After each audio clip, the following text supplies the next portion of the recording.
Hello, everybody, and welcome to another Channel 8 sports presentation. Hi, I'm Jimmy Allinder, and we are here at East Brunswick High School to watch the wrestling team this afternoon. And Stu Kohn, what better way to look at East Brunswick's wrestling team to see them going against one of the best teams in the state, Old Bridge. Well, Old Bridge and East Brunswick have always had a long-standing rivalry. Unfortunately, this year, Old Bridge is really a strong, dominant team, and East Brunswick is young with a lot of sophomores in the lineup.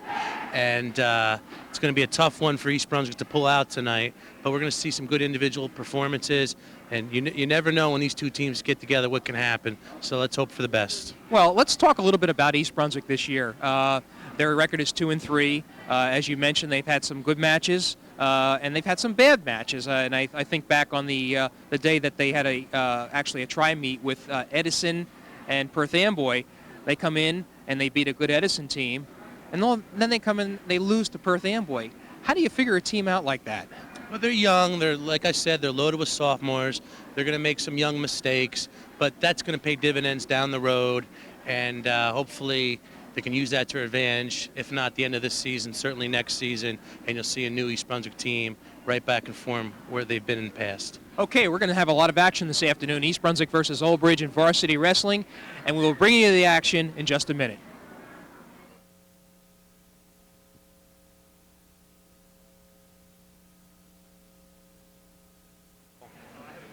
Well, we are back here at East Brunswick High School to watch the East Brunswick Old Bridge wrestling match this afternoon.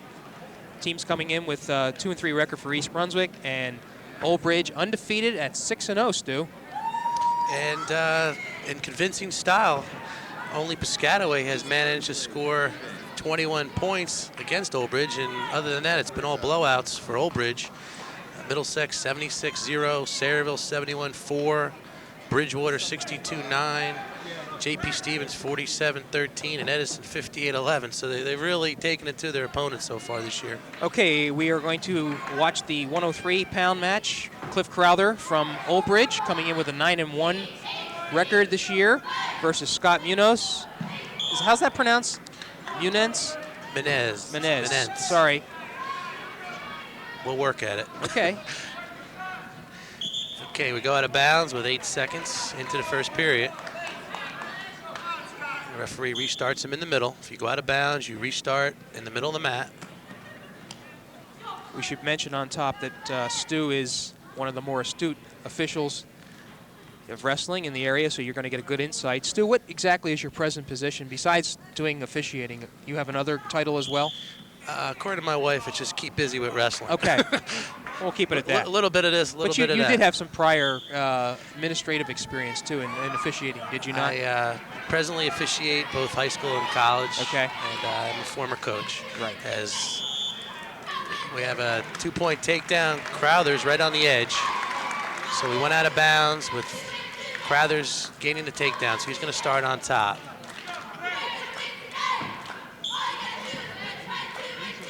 .30 seconds into the first period. Right. We go 3 2-minute periods in high school wrestling. Again, the score is 2-0 for Crowther.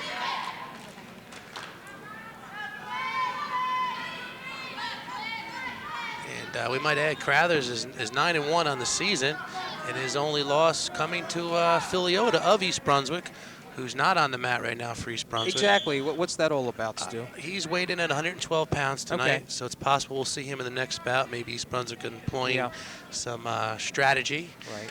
So we'll have to wait to the next bout and see who East Brunswick put out. In which case, perhaps Leota would be going up against Gabe Guzman. And we'll have to wait and see what the coaches have in mind. Again, this is a chess match. Each team trying to gain the upper hand, and the way it works is that you alternate as far as who puts the man on the mat first every other bout.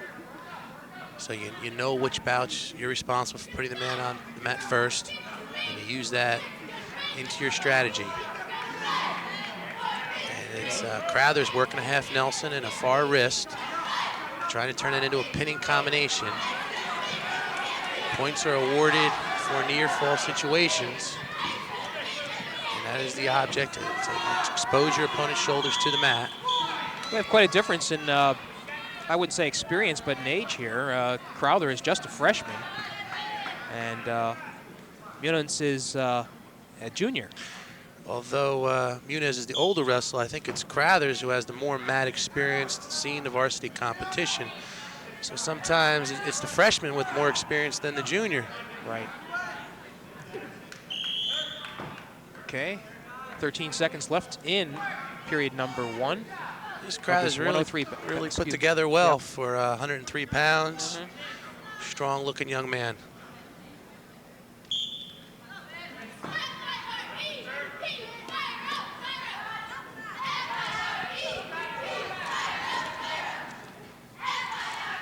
Of Crothers is in working on a bar. And no points awarded on that. So the score after 1 period in this 103-pound bout is Cliff Crowther 2-0 over Scott Muniz in the 103-pound bout we mentioned. East Brunswick is coached by Glenn Pazinko, former wrestler, went on to the University of North Carolina, where he also fashioned a fine collegiate career. The Old Bridge coach is Ken Scott, who is in his 19th season as head coach. We have a lot of information about Old Bridge. His dual meet record is 227, 45-2. And joining him this year is the longtime former Cedar Ridge coach, Jerry Bandola. As a matter of fact, Ken was Jerry's assistant going back to the late 60s, if I remember correctly, Stu. Well, Jerry got out of it for a year or two, and I think he got the itch, and now he's back in the program, and it's good to see him back. Okay, we're underway in the second period of this 103-pound bout. It's Crothers on top in the match and on top in position right now. He's not. I don't know what your observation is, but he, for a wrestler with a 9-1 record, either Scott is giving him a good run for his money, or Crowther is being not as aggressive as he'd like to be. I think they felt each other out a little bit in the first period. Now you're seeing Crothers come on, working some hitting combinations. Right now he has Muniz close to his back. He's got 2 legs in, which we refer to as double boots. He's trying to tilt Muniz to the back, and Muniz has been putting up a nice fight right here, not letting himself go over. Well, he has a minimum of what, 2 points on this? No, he hasn't broken 45 degrees yet. So far, we haven't given up any back points. Right, which the official is gauging right now. Here he goes. He's given the count. Now, if he can keep his shoulders there for 2 seconds, it's going to get 2 back points, and if he can get 5 seconds or more, he'll get 3 back points in process of working for the fall. And of course, the fall would supersede any near fall points he could earn and give him 16 points. Well, he's got to hurry up because there's 20 seconds left in this period. Well, it's a difficult situation there to get a fall. All right. But Muniz got out of it. Now he gets his 3. I think gave him a near fall. 5-0 now is the score. We have, let's see what we got here. 2 more. So it's 7-0. Muniz is trying to get away. And excellent period for Cliff Crowther of Old Bridge. Extends his lead now, I believe, to 7-0. Yes, it is, over Scott Muniz from East Brunswick. We are just underway here. The undefeated Old Bridge wrestling team coming here to East Brunswick High School. Now the margin of victory and the bout score is going to influence the team score. So Muniz wants to keep this bout as tight as he can. Right. Not to give up any unnecessary team points. When currently the score would be 3-0, if I'm right. Am I right? If it ends like this, now what would Old Bridge have to do to get it to an extra point or more? Between 8 and 14. Okay. And that's going to be 14 points, and that's called a major decision. You're talking about differential now. Right. Okay.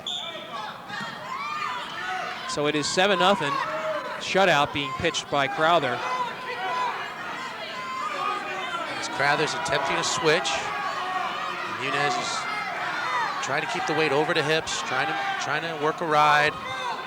I'm sure Crothers is aware he needs 1 more point for that major decision. So in the team scheme of things right now, this is an important sequence where Muniz is going to try desperately to keep that margin under 8. Exactly, Jim.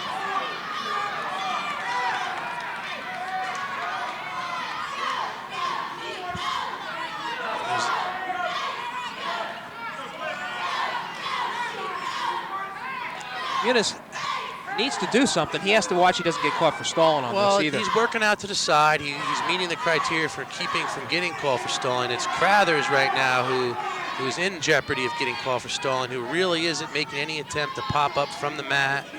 And I think, if anything, our referee right now, Dave DeCindio, has his eye on Crathers for stalling.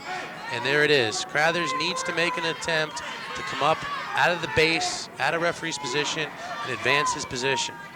And right now, he's pretty content down there. Okay, 21 seconds left in the bout. I'm sure Crathers was pacing the clock. He knows he needs one more.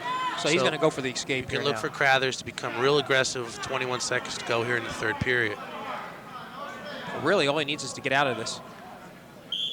Well, look for him to establish hand control and try to pop up to his feet and get his one, which he's done. doing. Now he's down again. And it's Muniz, who also knows what his job is, but we have a technical violation on Muniz now for locking hands.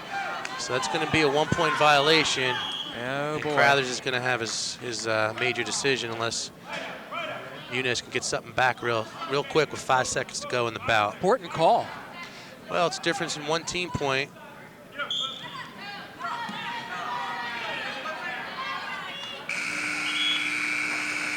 All right, that's going to do it in the 103-pound opening bout. Crowther with an 8-0 victory over Scott Muniz from East Brunswick, so Old Bridge jumps out to a 4-0 lead. The next match is going to be 112, and we will wait to see who is introduced to give you the official. All right. We understand that Gabe Guzman is the 112-pound representative for Old Bridge, and he will be going up against... It looks like it's Andrew Hamza for East Brunswick. Okay. So Liata can either now go 119 or... Right, yeah.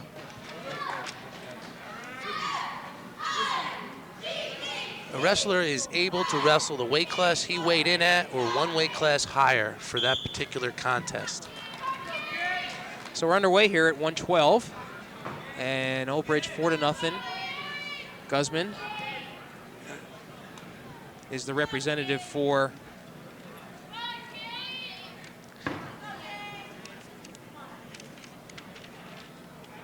Alrighty, we're getting our paperwork in order here.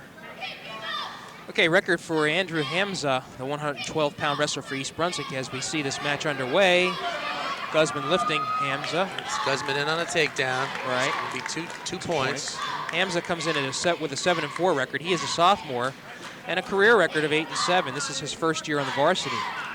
Another one of East Brunswick's sophomore contingency. Right. Finished third, actually, in the Hamilton East tournament. Real dedicated to the sport. A student of wrestling, puts a lot of time in the summer, going to tournaments. And I'm sure down the road, he's going to enter that elite group of East Brunswick wrestlers. Just a question of time. Right.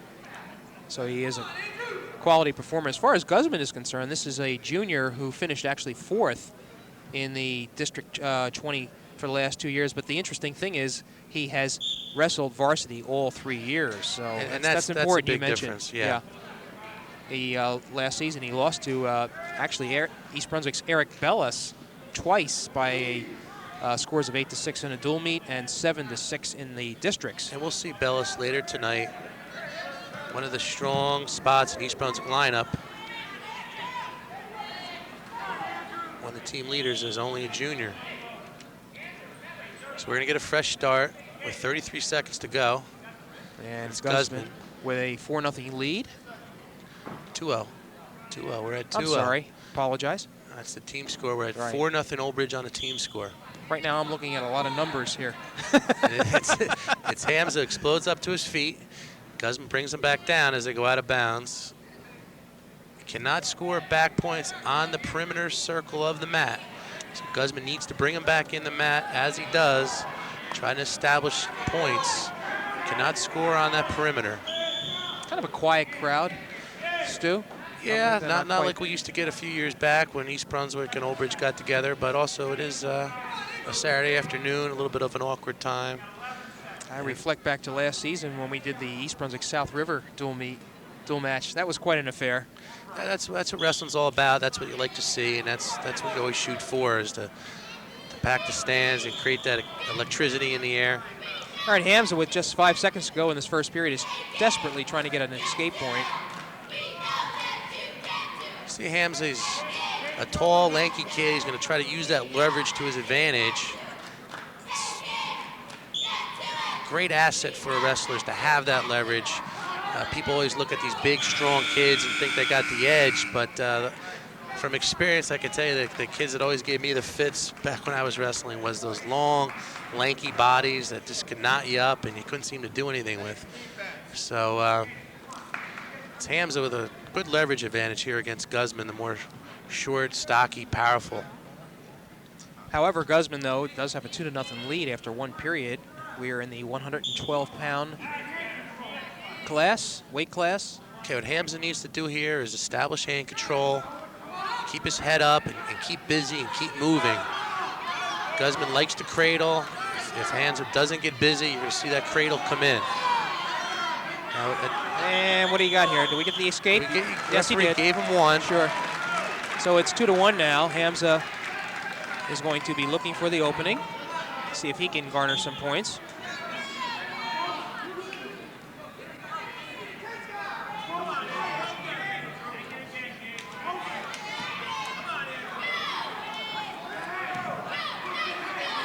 Hamza close to the 2. It's Guzman on nice move. Trying to work the headlock. It was a nice move. Hamza can pop out. Good move. Okay, right now there's nobody has control. You see the referee keeping his hands apart, signifying there's no control. Does anybody have an advantage here, would you say? Certainly Hamza, if he can get his hips up. Sure. Well, this is strength versus strength now. Well, what Hamza needs to do is work around, try to get behind him. If he can get his hands over the waist, the referee will give him the 2. That's 2 points there. Got it, you said it. And Hamza now leads 3-2. Guzman, a little slow now. I think Guzman was caught a little off guard by Hamza.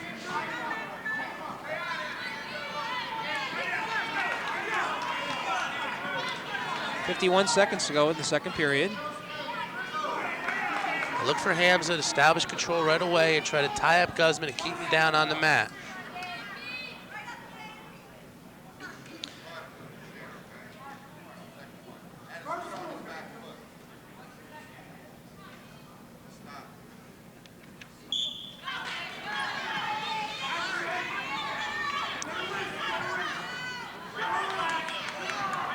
Guzman looking to get out of that.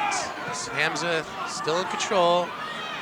Maybe might be a neutral here. No, referee feels Hamza still had control, and Guzman did not make a clean break, so he's going to stay in control, stay on top as we restart. And he has 37 seconds with which to keep control to maintain this 3-2 lead that he has in this 112-pound bat. Guzman, he's going to need to try to explode out and get his one before the period ends. As Hamza, he's going to want to try to keep Guzman on the mat. Think he got away? Look at that. There's the one. All right, so the score is 3-3, and Guzman comes right back. It's a good effort. I think he hit his head there. Okay, we're going to start neutral with 17 seconds to go in the second period. Obviously, anybody's bout here with the score tied 3-3. But Hamza, I don't know if he's the stronger looking of the two. Well, I think he's working the finesse, and Guzman's working the muscle. Finesse usually beats muscle, so let's see what we got going here. Hamza trying to use his quickness, almost. And I think if the clock was going, he might have had an opportunity to get some points. Another 2 seconds. Yeah, all right, so we have just 2 minutes to go in this bout. 3-3 the score between Gabe Guzman and Andrew Hamza of East Brunswick. Now what Hamza's real concerned to do is if he can't hold him down, he's going to want to give up 1 neutral rather than the 2 reversal. Right. Seems that Hamza has had the upper hand on the feet, so that's where Hamza's going to want to wrestle him if he can't turn him. All right. And it's Hamza in on the one-on-one. Now he switches off to a near half Nelson and a near ankle. He's keeping the pressure on him. It's Hamza working the tilt. Thus far, I have to tell you, Jim, I'm very impressed with what we're seeing here from Andrew Hamza. Guzman is no slouch. And right now, it's Hamza with the upper hand, I'd have to say, in this bout. Look for Hamza to make the first move on the whistle. Look for him to try to keep Guzman from exploding to his feet. Right, that's the key in this match, is keeping Guzman off his feet. Does that with a box and chop. Now he's in on a one-on-one. All right, Guzman's reverse up. hammer. Lifted him. Now he's trying to work into the crotch and turn. And again, Guzman's going to have to watch for stalling here. I haven't seen much of Guzman making an attempt to get up. Hamza's strength brings Guzman down, but Guzman tries to.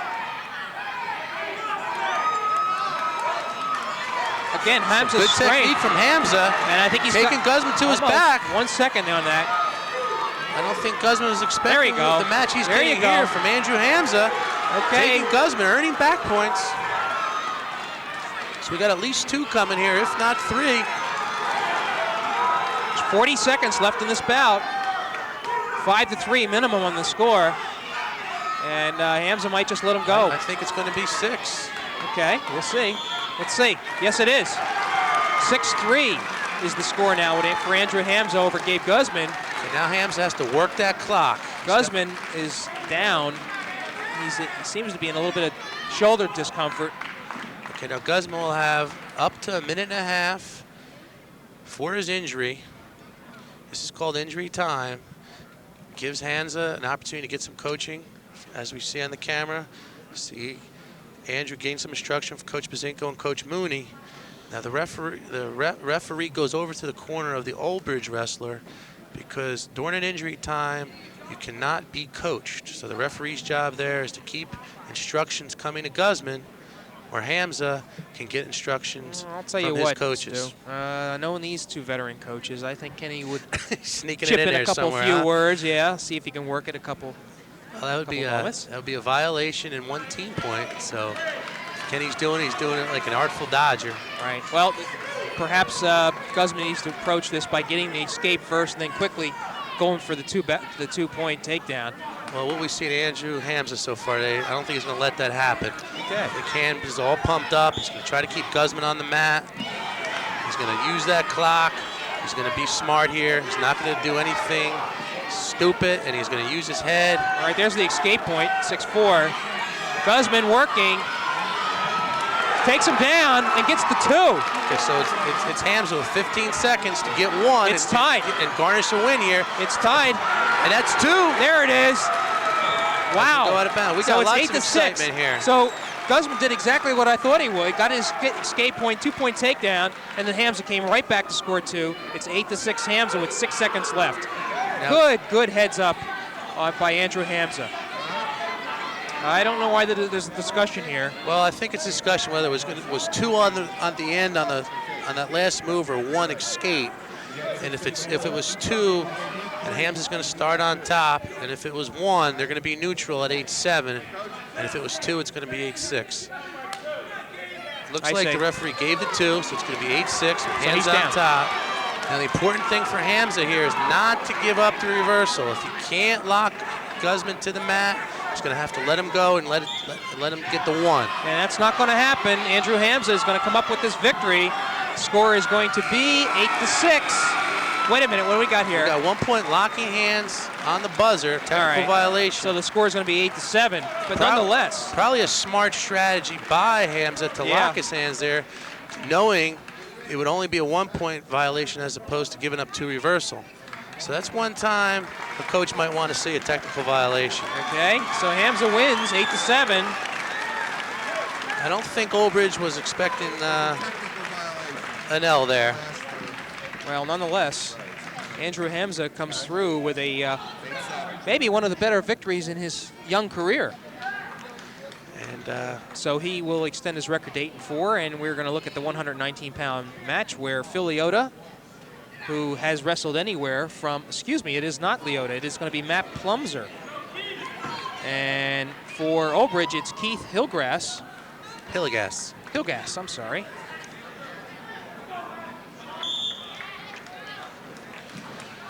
So this match is underway. And I don't think we have any information on Plumser, so we're going to just have to wing this on. Exactly. Well, I believe Plumser is another one of those young sophomores in the lineup for East Brunswick. Not quite as experienced as we saw Hamza, but I was talking to Coach Mooney before the match, and Plumser's going to, he's an aggressive wrestler, and he's going to give it his best performance here for sure. Hilgas comes out to a 2-0 lead. Now, this is, again, another one of those youngsters. He's a junior, but he's wrestled varsity all 3 years. And I'm starting to feel real old because I went to school with his dad. You're going to see that happening a lot, Stu. His season record is 7-1. And actually, he finished 6th in the Greater Middlesex tournament as a freshman. He's in on a near side cradle. And in his, with his, in a little bit of trouble here. Yeah, well, he has 3 pins on the season, so. Yeah, he has an impressive 7-1 record. Problems here. He's a 3-year varsity wrestler for Old Bridge. 6th in the county last year as a freshman. So Plumser has his hands full with one of the strong spots in the Old Bridge lineup. 3 more. That was a near fall, so it's 5-0 for Hilgas.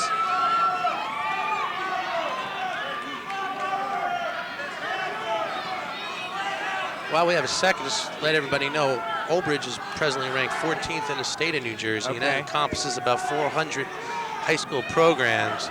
So East Brunswick has nothing to be ashamed of today. They're wrestling by far one of the best teams in the state, and certainly one of the best teams in Middlesex County.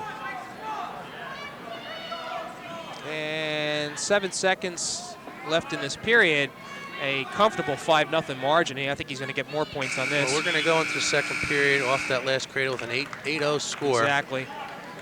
And this is the 119-pound bout.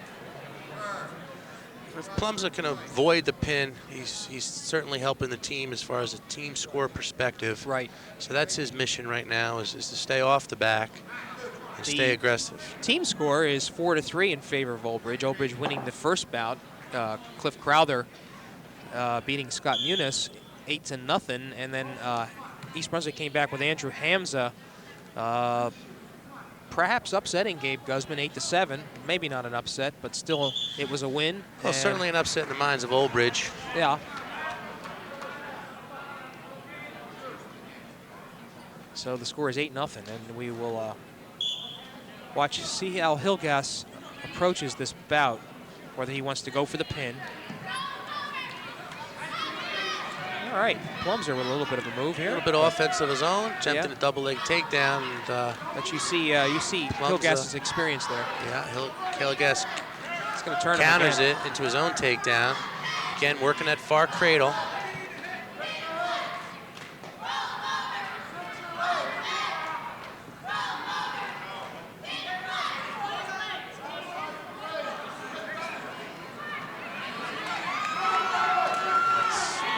What we got Hilgas at the near cradle. It's got him in trouble now. Don't think he's going to get out of this, Stu. No, that's going to be a fall. Exactly. Plumser tried, as he might, to avoid the fall, but Hilgas was really strong in that bout. And he takes but 2 minutes and 55 seconds to record his fourth pin of the season. And that makes the score 10-3. This is going to be one of the better bouts that we're going to see this afternoon for Old Bridge. Bob Shanley, the 6-3 record, and certainly one of the big guns in East Brunswick lineup, Eric Bellis. All right. Eric Bellis wrestling at 125 pounds. This is the 125-pound bout. So East Brunswick needs to get a big win here. This is an opportunity where they can score big. East Brunswick was certainly looking for a fall out of Bellis here. But he's got a difficult opponent in senior Bob Shanley. All right, Eric Bellis coming in with an 8-2 record for East Brunswick, career record of 30-14. He's a junior, 3 years varsity wrestler. He finished second in the Hamilton East tournament and a 4th place in the GMC last year. He is the defending district champion and placed second in the 100 Central tournament this year. And it's Shanley in on a takedown, converting the shot of Bellis. Meanwhile, Bobby Shanley is 6-3, senior. Finished third in the district as a freshman, and 8-8 for the season. Had a, well, let's see what we got here. Had a short sophomore season because of injuries, and then he was the runner-up in the GMC last year tournament, and actually the District 20 champion in his weight class. Score is 2-0 in favor of Shanley, as we mentioned. Well, what we know about Bellis is this match is far from over. A slow first period wrestler, but really turns on heat the second and third period. Well, not too much of a difference in the record. 6-3 for Shanley and 8-2 for Bellis. Bellis, a real student of wrestling, puts in a lot of time in the off season. That's what makes you tough during the season. It's Bellis finding tournaments in the summer. I know I see him at the gym all the time working out, so let's see what he can convert that into here this afternoon. All right, so a stalemate forces the wrestlers back into the middle of the ring here. Again, we got a lanky leverage Eric Bellis. See if he can use that leverage to his advantage here, as the referee cautions Shanley for an incorrect starting position. Now you're allowed 2 freebies on that, and the third one is a 1-point violation. So the scorers record the caution for the incorrect starting position, and when it gets to 3, if it should get to 3, it'd be a 1 point for your opponent. 20 seconds left to go in the first period of this 125-pound bout. I'm sure Bellis would like to score before the end of the period as he's trying to work in on the near leg, trying to convert that into a reversal. As Shanley keeps pressure on the half. Bellis needs to do here is, well, he's going to run out of time, but what he needed to do was lift on those legs and trip and convert that into a reversal. Talking to Kenny Scott before this match, he's quite happy with the way his team has jumped out of the gates with the 6-0 team record, rather dominant in most of the matches. But he is looking for some individuals to emerge, and Shanley certainly is one of those that he is counting on.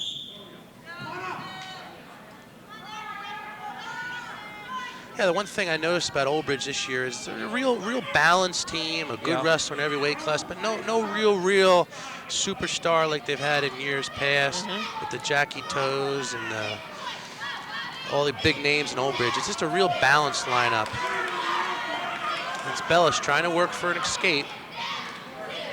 If Bellis can get to his feet and push away, he'll get his 1. Right now, Bellis is trying to see if he can convert it into more. Official whistles. Got 1 point green. I believe that was a full Nelson implied by Shanley, which is an illegal move in high school wrestling. Tells him so. It's a technical violation. Referee stops it immediately, and 1 point's awarded to Bellis. So with 1:29 left in the second period, it is still Shanley holding a 2-1 lead.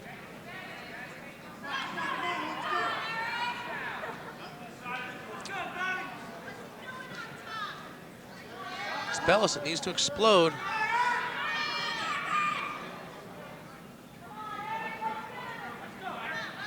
Well, we have a second mention that Bellis has a 3.8 grade point average.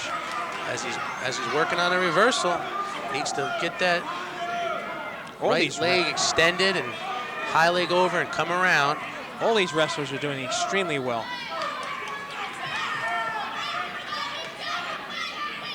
I don't think I had a 3.8 my junior and senior year added together.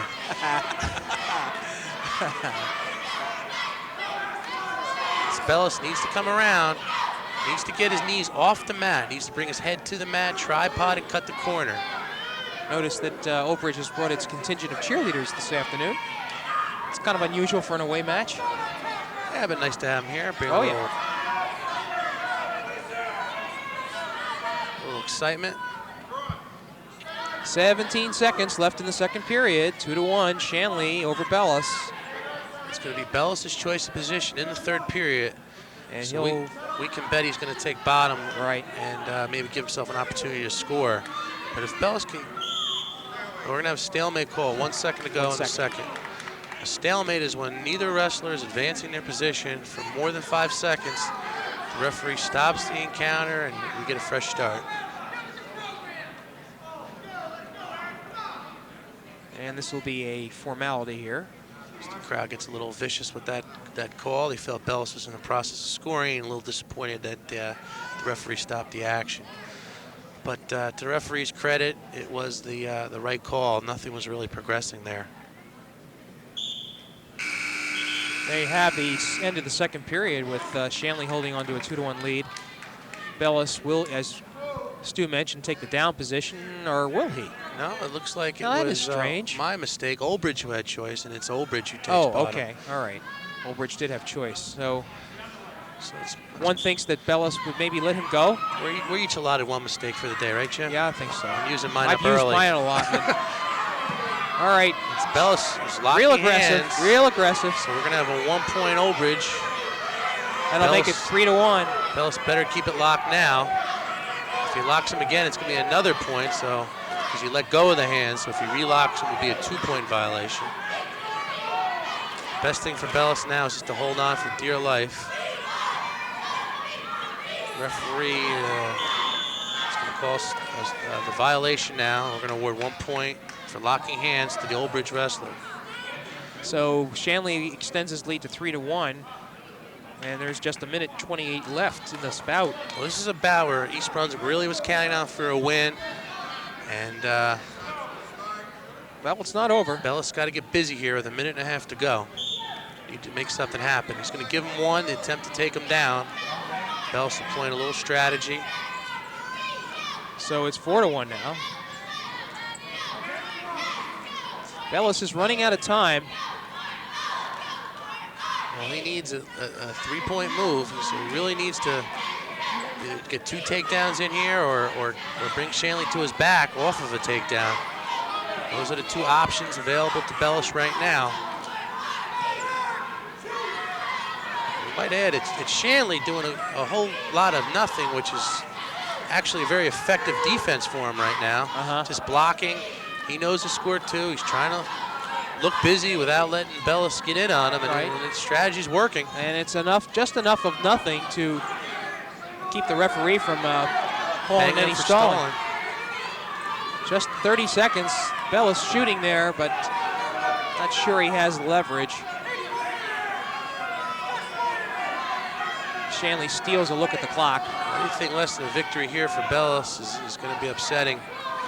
Certainly a match East Brunswick can win here, is capable of winning. Bellis steps over Shanley's left leg. Bellis needs to pop his head out to score. Right. If he can reach his hand up, put some pressure on Shanley's head and get his head out. But it seems that Shanley has a good lock on that arm. And with just 3 seconds left to go in this match, that's going to do it, looks like. Shanley's going to get himself a win. So as we saw an East Brunswick upset 2 matches ago with Andrew Hamza, looks like it's Oldbridge countering with the upset as Rob Shanley steals one away from Eric Bellis here. And more importantly, that makes the lead 13-3 for Oldbridge in the team score, starting to distance themselves from Stu. So we will move now to the 130-pound class, where East Brunswick's Dan Corio, I believe. Excuse me, it is going to be Jose Rosa at 130. And again, we do not have any information. Well, let me just take that back. We're going to search our... Well, we do know about Jose Rosa. He's a sophomore. It's his first year of varsity competition, and he has a current record of 3-4. Okay. And for East Brunswick, we have Dan Corio. Right. Who we have seen in the varsity lineup last year, so we do know he's got some varsity experience under his belt. Okay, so Rosa is just 3-4, and Corio is 6-3. Corio, perhaps one of the stronger wrestlers on the team physically, one of the more physical wrestlers in the lineup. And again, a contrasting, I would say, styles, but you look at Rosa, who's tall and lanky. Corio, more stocky.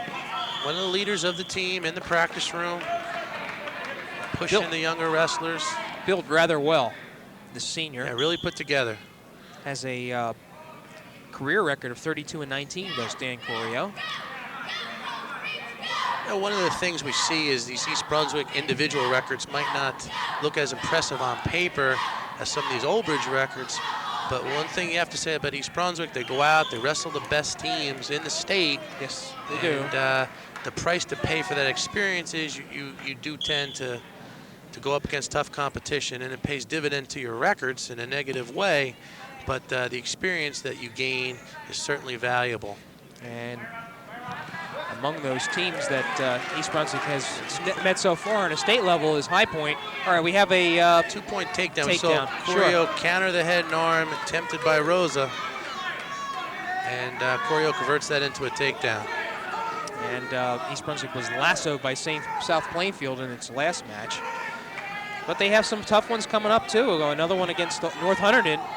Well, East Brunswick's not afraid to wrestle anybody. It's only going to make you better by wrestling the big teams. And come districts and regions, that theory really pays off. And fans can also look forward to February 10th, where the Bears will travel to meet South River. That should be an interesting match, as we mentioned before. Last year was a barn burner. Well, South River has a real strong team this year. And we're at 2-1 here in the first period. We saw an escape by Rosa. 2-1 the scores. As we go out of bounds with 9 seconds to go in the first. This is 130 pounds, 9 seconds left in the first period. Old Bridge holding on to a 13-3 team score. And Corio stays out of trouble. And we'll move into the second period with a 2-1 lead. Rosa elects to default to Corio, and Corio will be on top. No, I think he selected bottom. Oh, did he? Okay. There's a lot of hand signals going on. He kind of said bottom and pointed up, so. Okay. It's the wrestler's choice. When he has selection, he could take top, bottom, neutral, or defer in the second period. And of course, in the third period, you cannot defer. You must select top, bottom, or neutral. Of course, this is the second year that the Old Bridge team is a combined Madison Central and Cedar Ridge. But Jerry Bandola was the Cedar Ridge coach. Kenny Scott has been a longtime Madison Central coach. And I talked to Scott, and he said, what do we have here now? Well, that's a stalling violation on Rosa. It is the offensive man's responsibility to bring the defensive man back to the mat once they go up to their feet within a reasonable period of time. The referee felt that Rosa had the opportunity to bring him down to the mat and didn't, so we see a warning for stalling. But Ken Scott says that his freshmen are not as strong as they have been in the past, but thinks that that's just a temporary situation and that Old Bridge will be as strong. Rosa's got to be careful not to get hit for stalling again here. And if he doesn't bring him back to the mat, he's going to get violated as he does. That's 1 point Corio. So it's 3-1. And Scott would like to get an explanation from the official.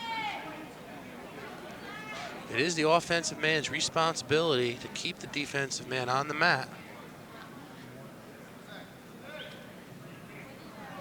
And so certainly we know that the short-term results is the merger from Cedar Ridge to Old Bridge has certainly paid dividends for the Knights. Long-term, we have to wait and see what's going to happen down the road, what that joint merger does. But short-term, it certainly has loaded up this Old Bridge lineup. Yeah, and still they're going to have to. We're going to have to wait till the county tournament to see how they do against South Plainfield. But South Plainfield always one of the best teams in the county and the state. Well, right now, looking in on the inner circle, you'd have to say you got 3 teams certainly in the hunt: Old Bridge, South Plainfield, and South River. But you never can count out some of the other guys: Woodbridge, J.P. Stevens, and East Brunswick. Always in the hunt. Another 1 point for Corio. And they work again. A minute left in the second period of the 130-pound bout. East Brunswick Stan Corio, 4-1 escape over Jose Rosa. Rosa tries to throw down Corio. Never outstud a stud. Not a good strategy, Rosa. And as you saw the result of that.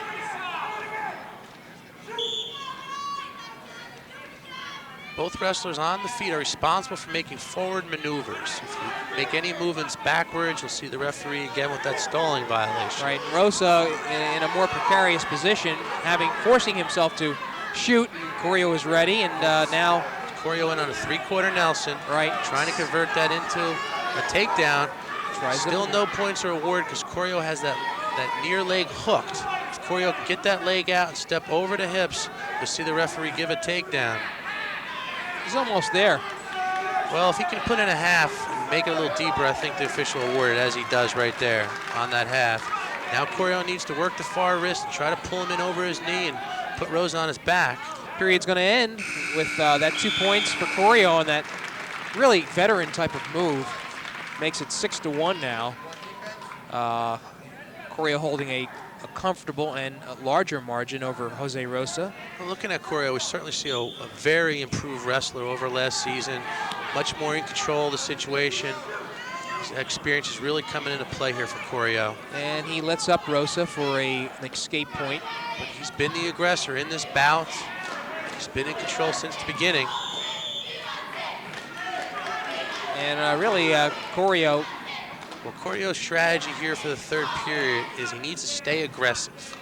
This is where wrestlers get into trouble. They feel they're up by a few points and they back off a little. That creates a problem. That's what you got to avoid doing. Your best defense is to stay offensive.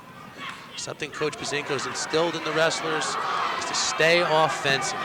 As Corio is attempting to take down, and he's got Rosa in trouble.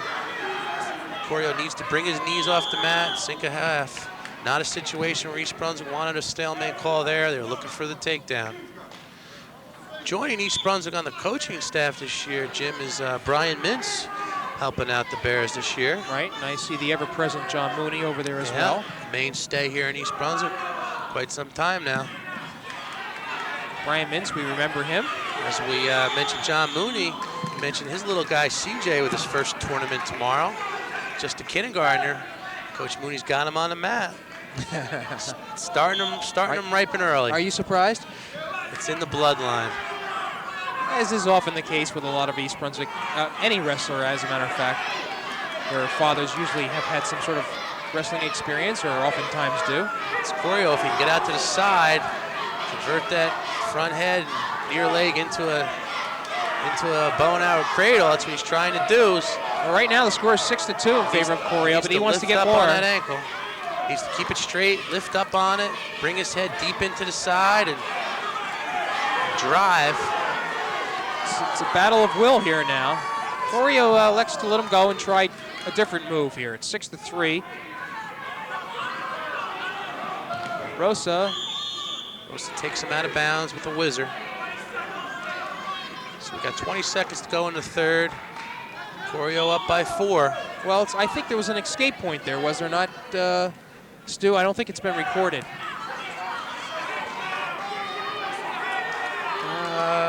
On the scoreboard, we got 6-2 right now with 10 seconds to go. We'll have to wait and see. Really, these are going to make much of a difference. It won't make a difference in terms of team points, which is most important.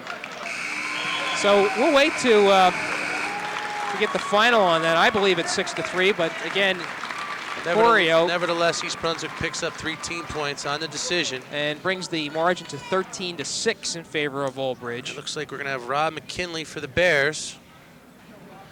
And for Old Bridge, let's see what we got.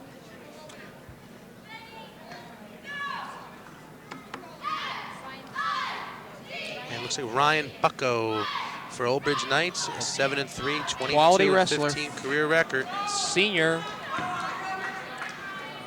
And he will be going up against East Brunswick's Rob McKinley, who is just a sophomore, coming in with a 5-7 record. However, so you would think on the surface that this is a little bit of a mismatch, Stu. Well, McKinley's job is to stay aggressive, maybe pull out an upset. Bucko is The old pin, the old equalizer. Never seems to matter what the bout score is. Anytime you can get a fall, that's all erased. thinking of his brother Rob Bucko, who was a former Madison Central High School wrestler in the early That's 90s right. and was actually a Region 5 champion. A little spark plug. Right. So this is 135 pounds we're looking at, I believe, or is this 140? And I Yeah. should add, that year that his brother won the regions, he really came out of the pack. He was an unseeded wrestler, upset the whole weight class, and came out on top.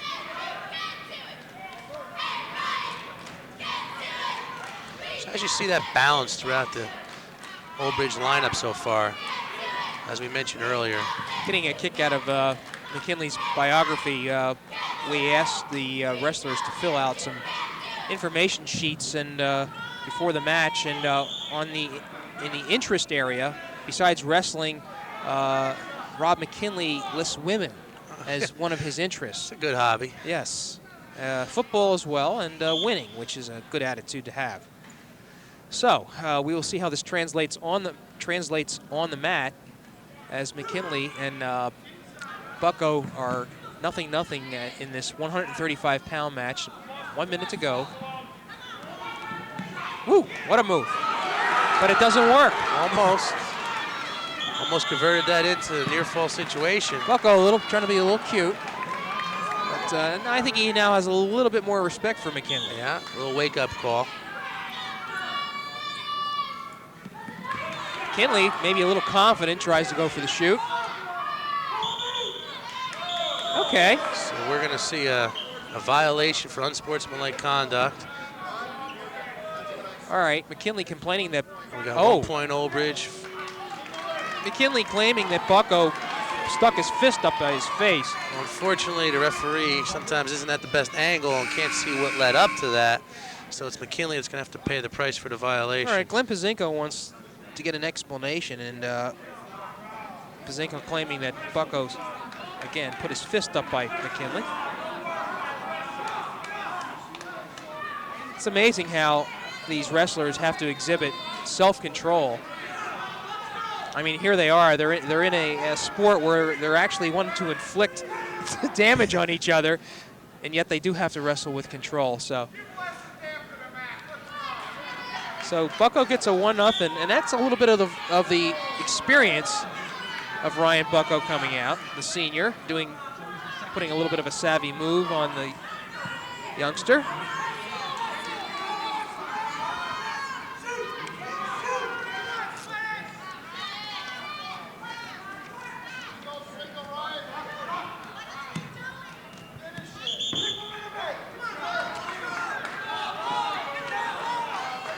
.18 seconds left to go in the first period.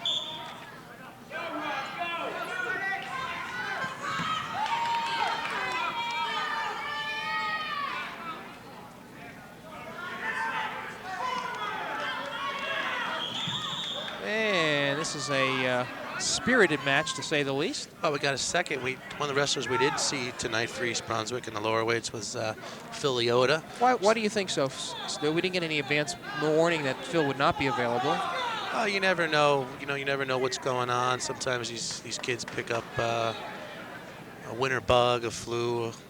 So we're not quite sure. But what we do know, he's one of the better wrestlers on the team with a 9-2 record, and for whatever reason, he's out of the lineup today, so we didn't get a chance to see Phil. Yeah. By the way, we should mention that East Brunswick, following this conclusion of this match, will be taking on J.P. Stevens. We will not show that match. Nonetheless, the Stevens team is here in the gym, and Get an opportunity to do a little scouting and see their opponent. well, with a lot of the bad weather that we've had some cancellations that have forced matches to be grouped together, and really played some havoc. yeah, it really did. For the athletic directors trying to schedule and reschedule and coordinate officials. And Well, interestingly, I was talking to Frank Knoppenberger, the athletic director for East Brunswick, and I asked him about how it affected the schedule. And as far as basketball is concerned, hasn't been a problem. Really, there's just one one game to be made up by the boys basketball team. That was a cancellation with Woodbridge. And there was a game originally scheduled with Carteret, but I understand that's not going to be made up, at least not until after the county tournament. Boys basketball team with a big win last night over Piscataway. At Piscataway, brings their record to 8-1. So they're one of the class teams. But we're looking at wrestling right now, where Old Bridge holds a 13-6 team lead over East Brunswick. Yeah, you're with a wrestling guy here, Jim. We got to put that basketball away. Well, we're doing that. That's all I'll mention about the sports. Okay. Now East Brunswick really has a nice basketball program today, as you said, and Van Lowen just scored his 1,000th point I saw in the newspaper. Matt Van Leeuwen getting his 1,000th point, but I'm thinking he was more happy to beat Piscataway. Yeah, Piscataway was ranked 11th in the state going into that game, so certainly a big win for the Bears with that 40-37 win over Piscataway. All right, on top, I mentioned that this seemed like a mismatch with McKinley being 5-7 and Bucko being, what was his record? Ryan Bucko, I think, is 6-3. But Rob McKinley has more than held his own. The only point scored when McKinley was nailed for actually an unsportsmanlike point. 7-3 is Bucko's record. And more injury time now for Ryan Bucko. Okay, now this is not recorded towards Bucko's individual injury time. Since it's a nosebleed, you have unlimited time for blood. Okay. So until we can control the blood, Bucko's going to be allowed to get as many breaks as he needs for the injury. Is there a point where, I guess the referee has to make a call if the blood cannot be stopped on a nosebleed? I have seen it happen, but I'd have to say only about once or twice in my years associated with the sport. So it's not too often that's going to happen, but if it's just really, really uncontrollable, there comes a point where the referee's just going to have to make a decision. Bucko, meanwhile, gets an escape, and now that his lead is 2-0. Not a whole lot of points on the board, but it's been a very physical bout. A lot of throwing, pushing, and shoving. Each wrestler's fighting for inside control now, trying to convert that into their advantage. Just a minute and 27 seconds left in the second period.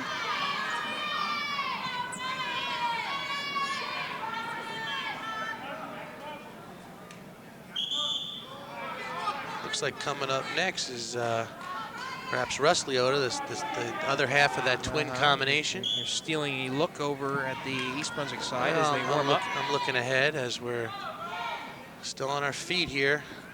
With a minute to go in the second period. Ryan Bucko and Rob McKinley. McKinley can't seem to break through Bucko. We're at 135. 13-6 team score advantage for Old Bridge over East Brunswick. A lot of whistles in this one. Wrestlers are not staying toward the middle of the mat. While we have a second, I really want to thank Ron Mazzola of Old Bridge, who really put some good information for us to work with. Put some good information together for us to work with here. Both sides did. Yes. I feel that we are extremely well prepared here with a lot of information about these individuals. It certainly helps us. All right, Bucko, I think, did his job there. He's in on a takedown. So that's 4-0 now. 30 seconds left to go in the second period. Again, if you just joined us. Another illegal hold. Okay.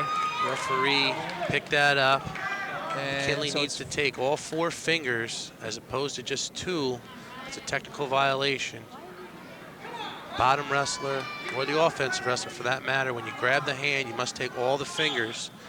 And that's set up for the safety of the wrestlers, so you don't break a finger going against the joint, bending backwards.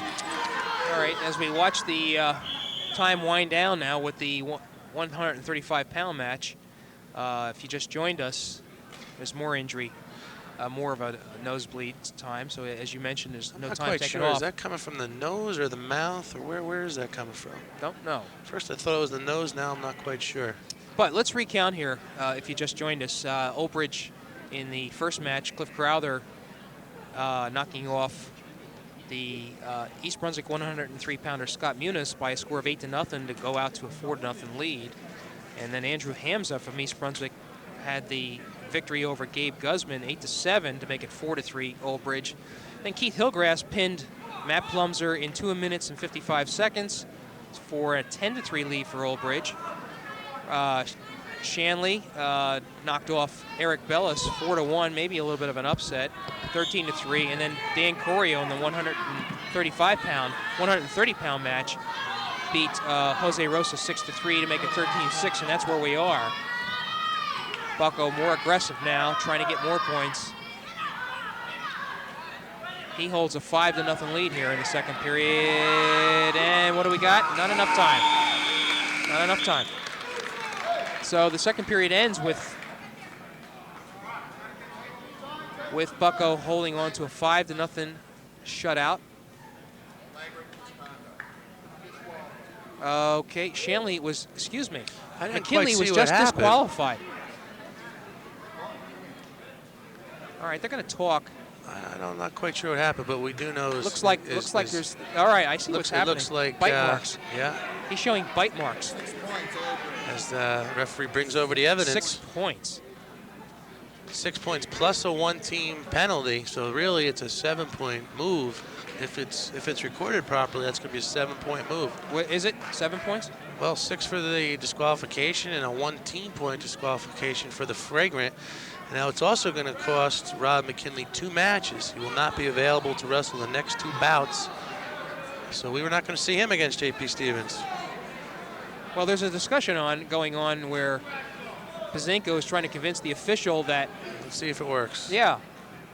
Thus far, the Old Bridge coaches are staying away. I think Coach Pazinko feels it wasn't intentional and it just happened to get caught in the wrong spot, which does happen in wrestling. All right, the official is bringing over the Old Bridge coach, and they're going to talk about it. So this may not be a done deal, Stu. Okay, do you feel it's right for the official to maybe withhold judgment on this one once he's made a decision?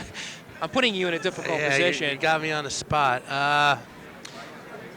I think you really have to be in the position to see it was a bite, not the forearm being dragged across the teeth. All right. Sometimes things just do happen not as planned, and maybe that's the case. I don't think Rob McKinley is certainly the type of young man that is going to take an intentional bite out of his opponent's arm. I'm watching the wrestlers here. McKinley is just sort of passive. He's kind of in limbo. There he is. He's waiting to see his fate. All right, and what we do know is we have some evidence in the arm. Well, they're trying to determine whether or not it was a squeeze. I think we're trying to determine if it was done intentionally or just happened across the mouth. So, okay, now the referee is going to reverse his decision. Which is good to see. Yeah, I kind of like that too. I think the official, and you don't see Bucko making too much of a gripe about it, and Ken Scott, the Old Bridge coach, is talking, and yeah, a little bit of respect for Bucko and being honest about what he thinks happened there. Right. So if anybody's to thank for this match continuing, it might just very well be Ryan Bucko himself. Right. And the maturity is shown by everybody here, including Dave DeCindio, our official. Okay. Right. No flagrant misconduct. All right. Upon inspection of the bite mark, so there's no disqualification. So upon further.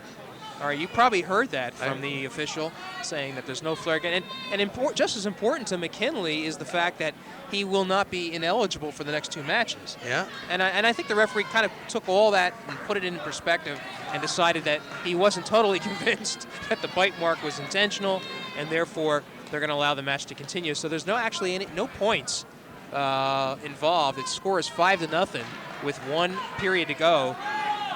Bucko still holding on to the lead, we should point out. And again, I'm very impressed by what just occurred, Stu. I really am.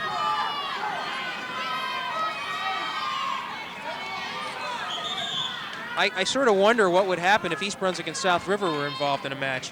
And the blood's really coming out now from Bucko. Well,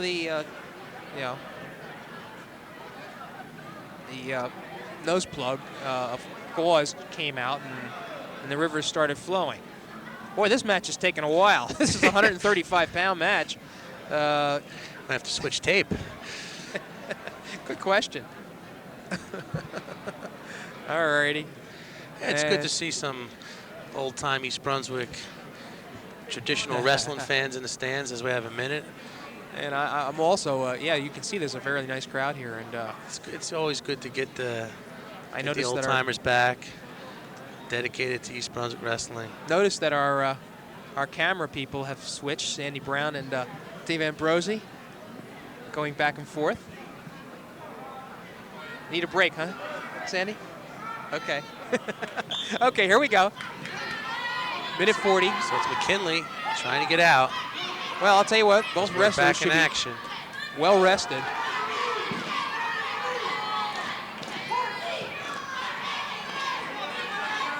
Bucko. As we added, it's J.P. Stevens getting a good look at East Brunswick as they sit in the bleachers awaiting the wrestle of the Bears next. And as McKinley's got himself in a near cradle.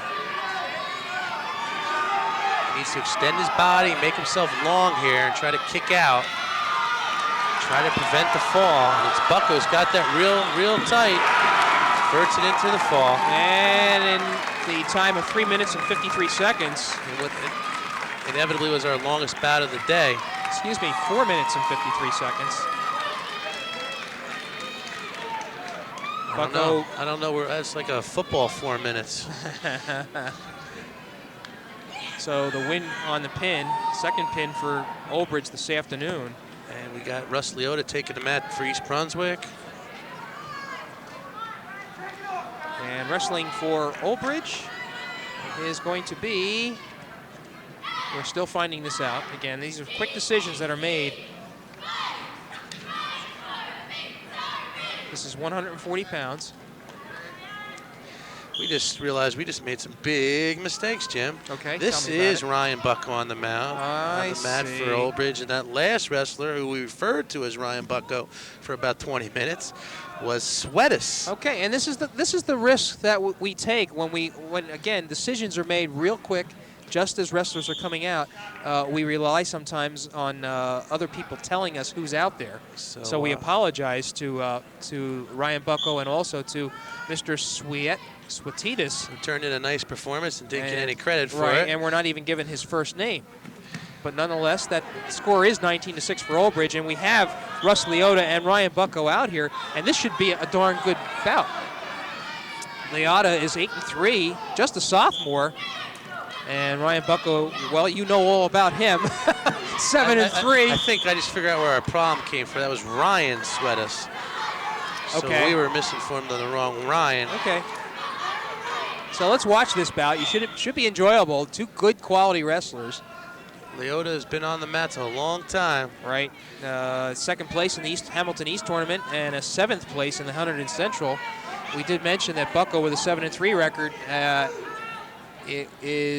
was 7-2 last year, and also finished 3rd in the District 20 tournament as a sophomore. This could turn out to be one of the better bouts of the night. The Leota family is quite a dedicated to the program. Yes, they are. Dad George has helped out considerably over the years with the Recreation League, and now he's helping. I see him helping out here today at the high school.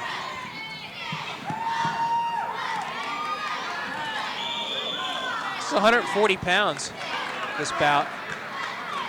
And these guys are moving very, very well. It was Russ Leota that avenged a major decision loss to the Ray Perez of South Plainfield, who faced Perez again this past Wednesday night and beat Perez 4-1 on the second time they wrestled this season. Exactly. Well, you know, I'll tell you what. This is the second time these guys met in the semifinals of the county tournament last year, and Leota was beaten by Bucko by 5 points. So let's see what Leota can do today. Let's see which Russell Leota shows up. But as I said, Leota's been on the mats a long time.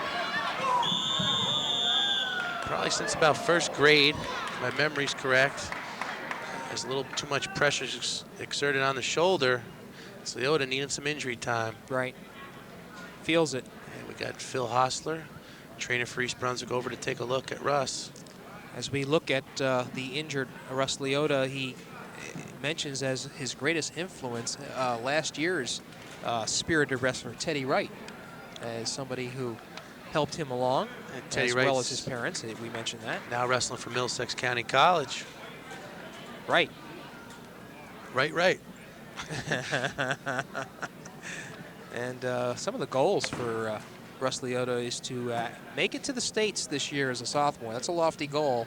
And then eventually try to finish and place. Well, he's got a tough track to come out of, East Brunswick in that district with powerhouses of Old Bridge and South River. Right. And then you got to go up to Hunterdon and Central. Good old Region 5. Region 5.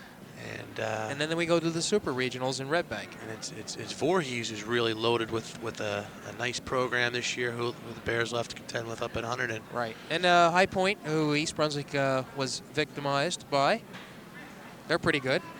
Different region, but they are a tough team. Yes, they are. So I'm going. Yeah. any I know High what you're Point saying. rematches are gonna have to wait to the States. Yeah. So what can you tell us about Phil Hostler, Jim? What can we tell about Phil Hostler that hasn't already been said?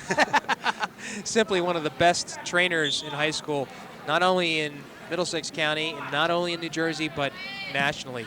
Phil has won so many awards and been recognized for his outstanding work in training. So that will answer your question there. Okay, 2 points now. 2 points, right on the buzzer. Makes the score 4-0 for Ryan Bucko over Russ Leota. And Russ is going to be, like I say, he's going to have a little work cut out for him. Well, Russ is one of those guys that just keeps coming at you,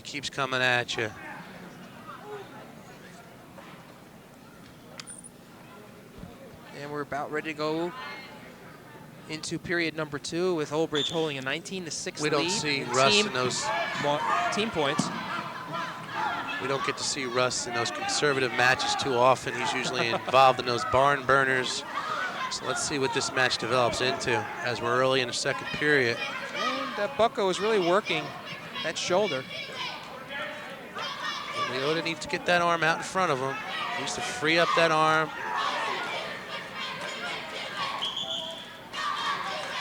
So we'll get a fresh start with 1:30 to go in the second period. Got a 4-1 advantage to Hobbs. 4-1 now. Got too many Seans and Ryans here to really confuse us.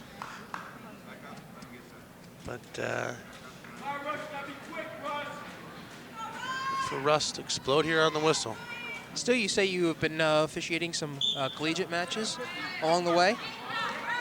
Been getting quite a bit of work this year in the college ranks. Getting to see some college programs. Any on the Division I level? Last week I had the opportunity, I did a tournament at Rutgers with Syracuse, Boston College, and Virginia Tech at Seton Hall. Right. So got to look at those schools as Leota's got himself in a cradle here. That's trouble. That's trouble. Well, he somehow manages to get out, but it's worth 2. Well, Leota's not one for giving up. You're going to see him fight for 6 minutes on the mat. It is 6-2 now with that escape point. What happened? Something happened there. Point's not going up. Stu, you want to say something? Okay. I just want to confirm the fact that this is Ryan Bucko. Okay, all right. Well, maybe it isn't. Wait. Am I right on that? Let's find this out. We're going to send Sandy over to the table and see who this. Yes. Okay. It is. Yeah, that's one of the most difficult things we have to figure out is being away from Old Bridge program. I'm really not too sure of the kids' names when they come on the mat. Yeah. It's one of the biggest things we got to contend with here. So 51 seconds left in the second period of the and the clock is not keeping up with everything. This is the 140-pound bout as well. We've had 6 matches already. We haven't touched on and I think we will when we get up to the 215-pound bout. They seem to add a weight class every year, Stu. I don't know if that's the right way that the sport should be going. unfortunately, the numbers have been down a little bit. Kids today have a lot of options as opposed to playing sports. And I think instead of adding one, maybe we should have took one away and just restructured them. Right. I mean, the teams that were having trouble filling 13 weight classes are certainly having additional trouble filling that 14th weight class. So there's some discussion going on at the table between Over the the bout referee score. and the scorers, and about the bout score. We believe it's 6-2. So the officials had his hands full of some more curious situations tonight. That injury time was 43 seconds. Okay. He's got 2 seconds. 6-2 is the official score now. And Leota's far from out of it. Right. He's got plenty of time to work with. He's got a good 3 minutes to capitalize with. Let's see what Leota can turn this into as we start neutral here with 51 seconds to go in the second period. Leota working off that tie-up, trying to work into the front head. As we go out of bounds, we're going to resume again in the middle.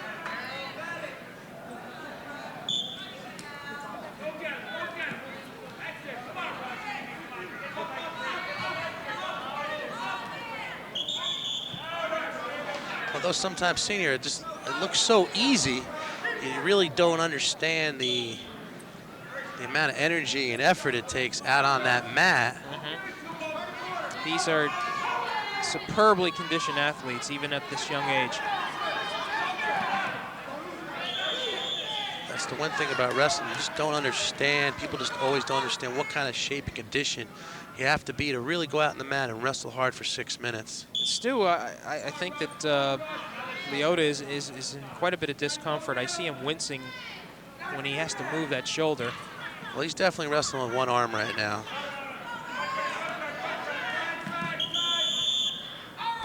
Again, more pain. I've got to give him credit. He's not giving up. One shoulder or no shoulder, he's going at him. Look, yeah, you can see he's bent over there, trying to hide, disguise the pain. And that's going to do it for the second period now.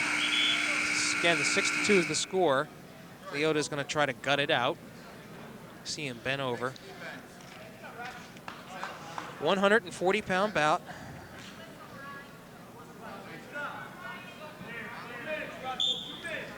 And here we go, third period.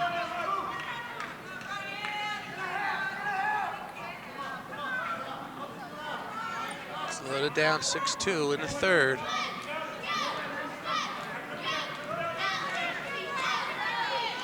Desperately needs to turn Bucko here, get back into this match. Well, if he doesn't, he's going to lose just his You could see fourth that match. shoulder is really bothering Leota at this Yeah. point. Really had no defense on that reversal. And the official's going to force Leota to get checked out. I think he's going to ask him. Second injury timeout. Yells on the mat. Third timeout. Referee explained to the coach the options available to Leota with the injury. Telling Leota next time he screams or Nemesis in pain, the official's going to be forced to stop this bout. Yeah, and it's really for the safety of the wrestlers. Absolutely. Protection of the wrestlers is the most important thing that the referee has on his mind. Keeping anybody from getting hurt is certainly going to supersede any points as far as the referee is concerned. That's his main responsibility out there, is to keep the action safe. Leota grabs and trips Bucko.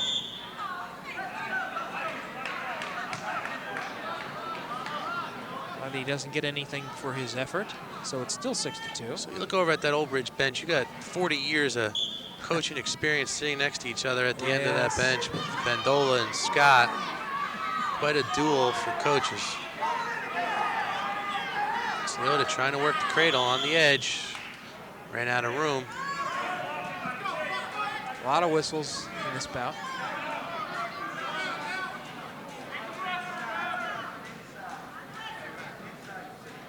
I think it's going to be Sean Hobbs for Old Bridge next match, Stu. I'm not too sure. We're just going to have to wait and see who the Bears send out. We got a number of wrestlers warming up. Yeah. Josh Jabin is warming up. We're getting a stoppage in action here about every 10 seconds. So this is a slow-moving third period.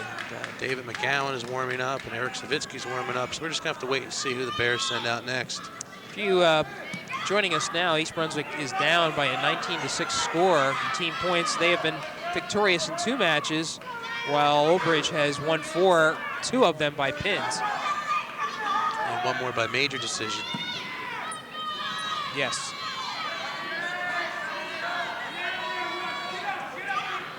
Good move by Bucko.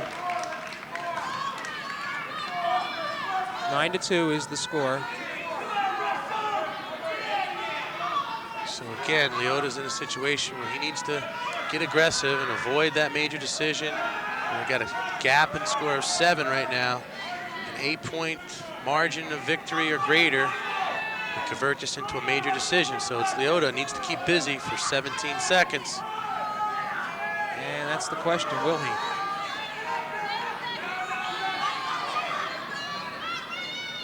It's Bucko trying to work a cradle, trying to look to turn. And he's going to emerge here with a 9-2 win.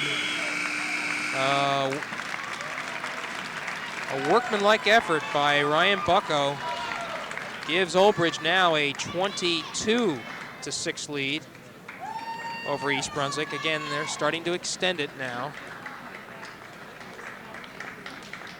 Russ Leota really in a lot of discomfort. You see him walk off the mat there. So what we will have for East Brunswick, looks like Josh Jabin will be coming out for the Bears. Josh Jabin. Jabin, sorry. A junior in just his first year, actually, of varsity competition, comes into this match 4-4 against, we mentioned, Sean Hobbs, who is, again, one of the quality wrestlers on Old Bridge with an 8-1 record. Senior, one of the top ones you're going to see for Old Bridge. Real strong. So it's Hobbs with the quick takedown. He was the Hobbs district champion. He's got a 2-0 lead now. District champion last year and actually finished 4th in the GMC. He looks real strong here. This is 145 pounds. This might be one of the better wrestlers on the Old Bridge lineup. I agree. To take nothing away from Jabin, who's just gaining some varsity experience here. He's up against one of the better wrestlers in the Old Bridge lineup here. Well, here's a fellow that didn't wrestle his freshman and sophomore years. Yeah, and took off about 15 pounds in the off season to get down to 145 to help the team and get into the lineup. So a lot of credit to Jabin for his efforts. Like another student of wrestling in the off season. He attends the Edge private wrestling school. Right, member of the student council too, by the way. Holds a 3.3 grade point average. I should mention we haven't been talking too much about, but as I go down the list of GPAs, everybody's over 3 points, and some, as you're going to find. All right, score now is tied 2-2. It's a little bit surprising here. Jabin evening the score over Hobbs. 57 seconds left in the first period. All right. Hobbs will pull a reversal here, and does he get his one? No, not quite. Yeah, he's got the plus control of the hips. That's okay. the determining factor there, which he has. Did he get the escape point, Stu? I think the referee just gave a reversal. Okay. So we're at 4-2 in the first period with 35 seconds to go. And we're looking at a stalemate situation here. We're potentially dangerous. And as soon as you mention that, the official whistles the call. So it is 4-2. Hobbs on top.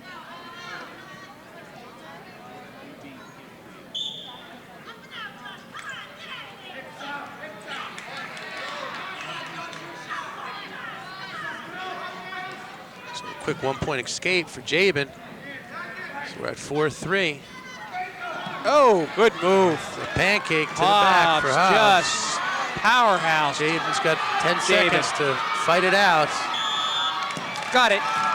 And 1:56 is the official. You know, I almost think that Hobbs was playing possum there, just trying to draw Jabin in and just pulled him right over there at the end. Well, whatever he's attempting to do, it certainly worked. He converted it into a pancake. Yeah. For what inevitably would have been a 5-point move, but ended it early with a fall. And now We've got Eric Savitsky for the Bears. good wrestler for the Bears coming up now. One of the best. Eric Savitsky for East Brunswick going up against... Looks like Harry Crowther. Crowther. We saw his brother earlier at 103. Right. Okay, do we know anything about Crowther? Let's see if we can find out. In the meantime, let's tell you what we do know about Savitsky. Okay, Harry Crowther, number 152-pound junior, is in his first year of varsity wrestling and has a record of 4-3. What do you got on Savitsky, Stu? Savitsky's 6-5, but he's got to be one of the best 6-5 wrestlers in the state.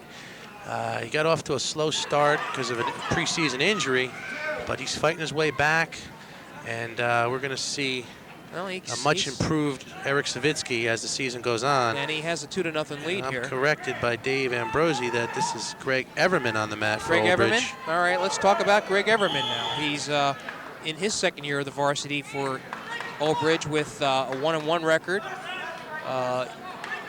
And that's about all we have, other than that when Old Bridge and East Brunswick met last year, Everman wrestled Larry Benson of East Brunswick and lost 7-5.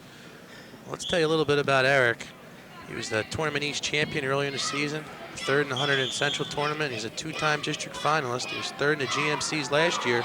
Sports a 35-15 career record in his third year of varsity competition for East Brunswick. And I'm watching him, he's wearing that knee pad, or I wouldn't call it a brace. Maybe it is a brace.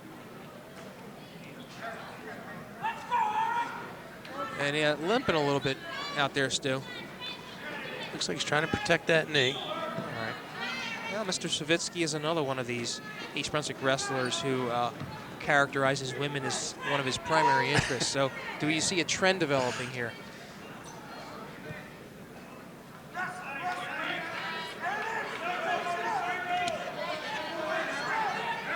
Trying to trip up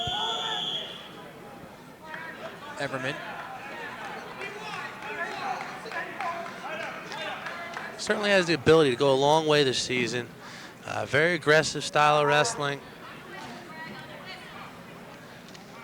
Savitsky's the kind of kid that can go into that county tournament with around 500 record and turn some heads and maybe not draw a good seed and really play havoc to the weight class. Right. Oh, that's an interesting time. The seeding for the county tournament. Yeah, somebody could be in trouble that has to face Eric Savitsky in one of the earlier rounds, because that 6-5 record right now is probably not going to draw him a high seed, but he's certainly capable of winning the weight class. Winning it. Absolutely. Okay. So that's one of the kids you don't want to have to draw if you're a 1, 2, or 3 seeded wrestler in that county tournament. And you think you're in a good, safe spot, you don't want to find out that you pulled Eric Savitsky. Okay. All right. Everman tries to get loose and does not. This is certainly a weight class where East Brunswick wants to try to get some respect back into the team score. It's 28-6 if you've joined us. Old Bridge has pretty much had its way. 3 pins and a major decision plus another win, and all East Brunswick has to show is two victories.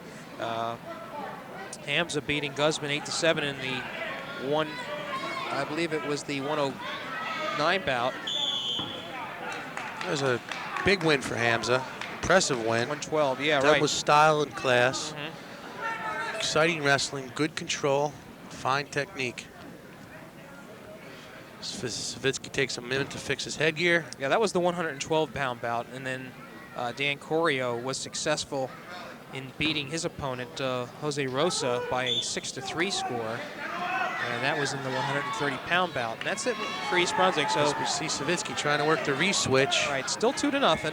18 seconds left to go, period 1. Needs to hold on to that leg. 152 pounds. Actually needs to get 2 hands on that leg and try to lock it up. Needs to keep busy. Another 7 seconds as we tick down this first period. Savitsky doesn't want to give up anything here. And he won't. Okay. This is certainly one of the wrestlers that East Brunswick can take to the state tournament. If he gets on track and wrestles up to his potential, Savitsky's season could be far from over, could just be starting. This is one of the wrestlers that certainly is capable of going down Atlantic City this year. Well, right now he has a 2-0 lead. Certainly not the most comfortable margins. So we will watch. Again, I've noticed that that Eric has been favoring that knee, so we'll see how he does. All right, now let's see what we got. Once, a little bit of time.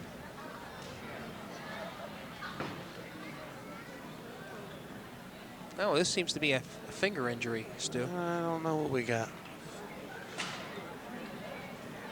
Maybe an open cut. Gonna look at Coach Hostler, tending to the wrist or is it the fingers? Looks like maybe we just had an open cut on the hand. That should do it. You see East Brunswick with new uniforms here. Very impressive. Old Bridge, becoming the Knights when they joined forces with Cedar Ridge, sporting the black and purple. Right. Interesting combination of colors that They're I believe the students got to vote on and pick. Right.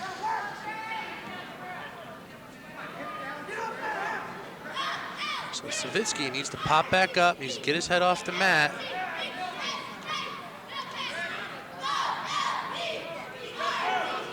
It's Everman with the single boot in on the near side. You know, we don't know much about Greg Everman, and he's certainly not one of the.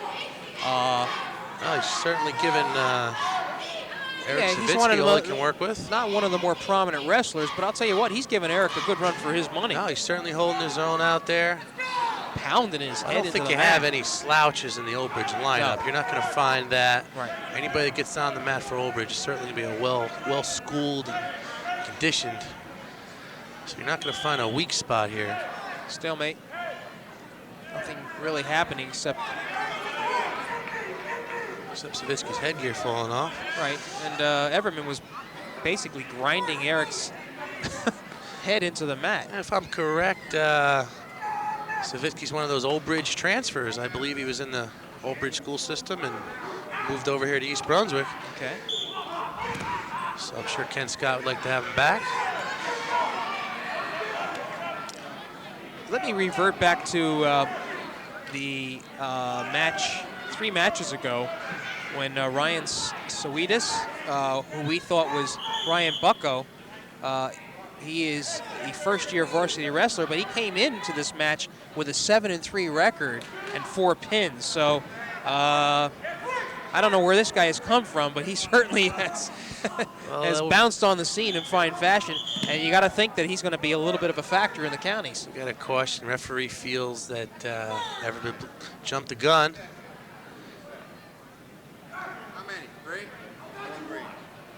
It's 1 point green. That's the 3rd violation for jumping the whistle by Old Bridge. So that's a freebie for Savitsky. So he gets a 3-0 lead out of it. But we'll take it. So one way you don't want to give up points is just on the nonsense, you know, the false starts and the stalling. It's Right. you know, just free points for your opponent. It's something you really want to concern yourself with. You don't want to go up the easy ones to your opponent, especially when you're up against you know, the likes of an Eric Savitsky. You don't want to give up any unnecessary points. Good move. Good move there. Savitsky needs to free that arm, needs to establish hand control, as I've said all night. It's such an important thing.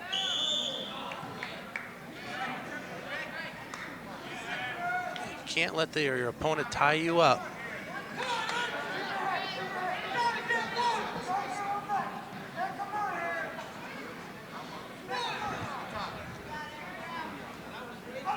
.20 seconds left to go in the second period. 3-0. Eric Savitsky on top. It's a quick one for Savitsky on the escape. 4-0 now. Now Savitsky's working into a front headlock.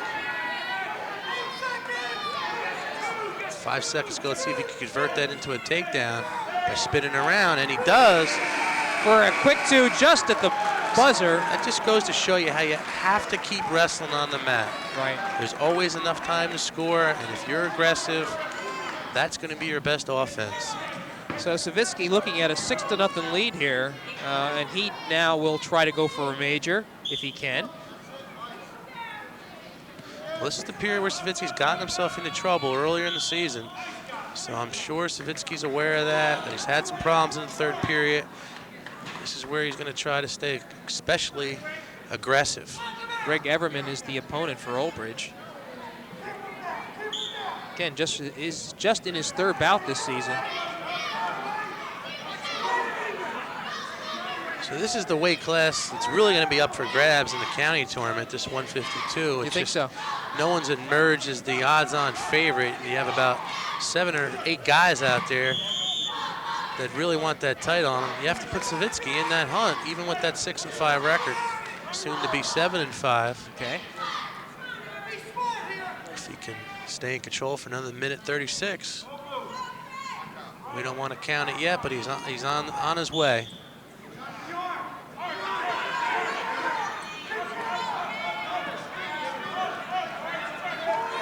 Would like to get 2 more points if he could. Absolutely. Bring the East Brunswick team score into double digits.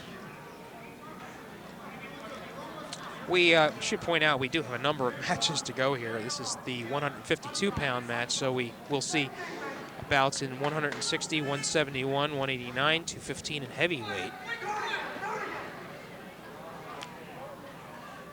Okay, caution by Savitsky. Savitsky on the bad start. Incorrect starting position. Second caution for Savitsky, 1 more, and it would be worth a point. You see variations in officiating from official to official. Some are much more stringent on that starting position than others. Okay. As we've seen here, our official tonight has been a stickler for the wrestlers getting in the right position. And it's just something the wrestlers have to adjust to. You know, as long as the referee's been consistent, you really don't have a complaint against him. And as we see, Dave DeCindio has been very consistent throughout the night today. Still at 6-0. About a minute 12 now left in this third period. Not quite enough time for Everman to get out of that hold.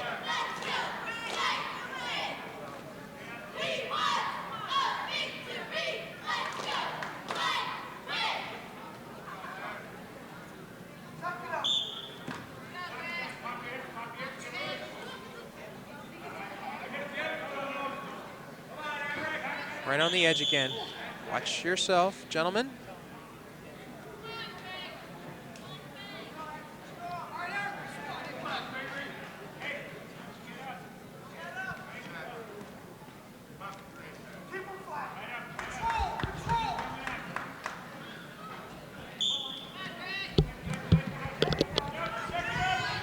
.50 seconds left to go now in the third period.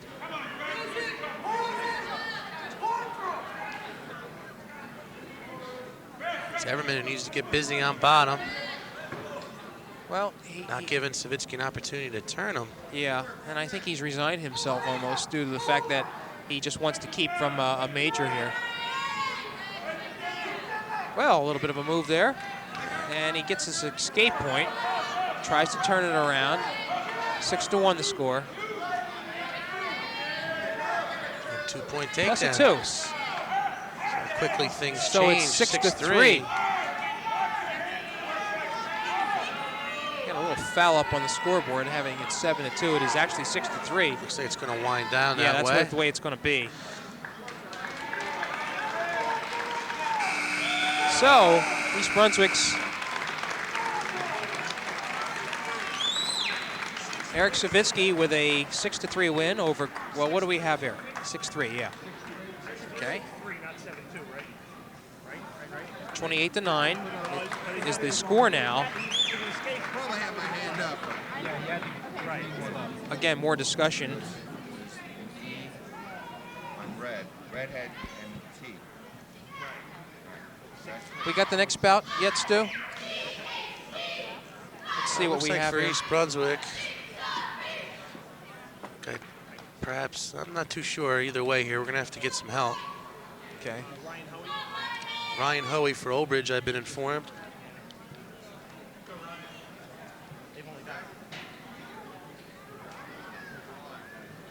And who might this be for East Brunswick?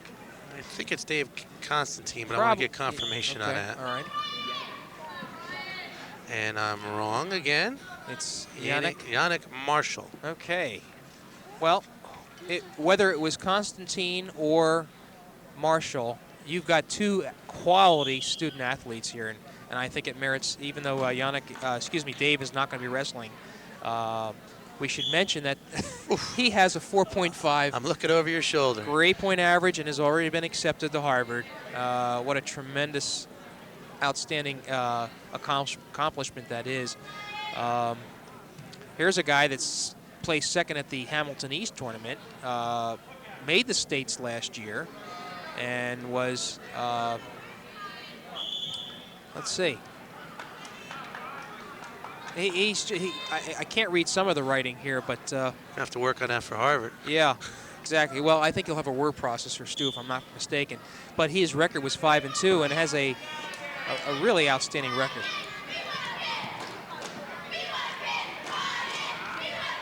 You think so? Okay. Yeah, I think we've been had. Okay. But the wrestler on the mat here, Yannick Marshall, comes in with a 3-3 record and a career record of 5-6, and he has a 4.12. We better check on that one too. Yeah, what do you think? I think the coach has to check these sheets next time. Exactly. You know, that one snuck through on us, and we apologize for that. Oh, Lord. Kids are making us look bad here, Jim. Mm-hmm. Should we rely on this information? What do you think? I don't know. We're going to start making up our own, I think, and getting even. Okay, but anyway, on the mat now is Yannick Marshall for East Brunswick. This is 160 pounds. So we got a whole lot of information written down, but we don't have a whole lot we know if we can believe. What we can believe is that East Brunswick is down by a 28-9 score, and also it is Hoey who has a 2-0 lead in this first period that's just starting to wind down. Looks like there's another problem for Marshall.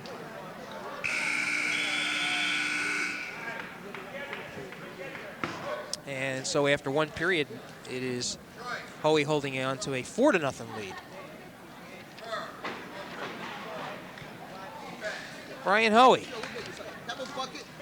senior in his third year on the varsity, and he holds a 7-3 record, 37-10 career record. Let's see. He's got Well, he was Yannick 11-5. in trouble here on his back. Yes, 11-5 last year for Hoey and was 4th in the GMC, and then got injured and missed the rest of the season. 3 points right there for a near fall, so that makes it 7-0. And Hoey is starting to lasso some quick points here. Looks real strong. Well, as we got a second, East Brunswick has nothing to be ashamed of here today. What Old Bridge is doing, East Brunswick, they've done to just about everybody else they've faced. No one's really escaped Old Bridge without a severe pummeling this year, right across the county.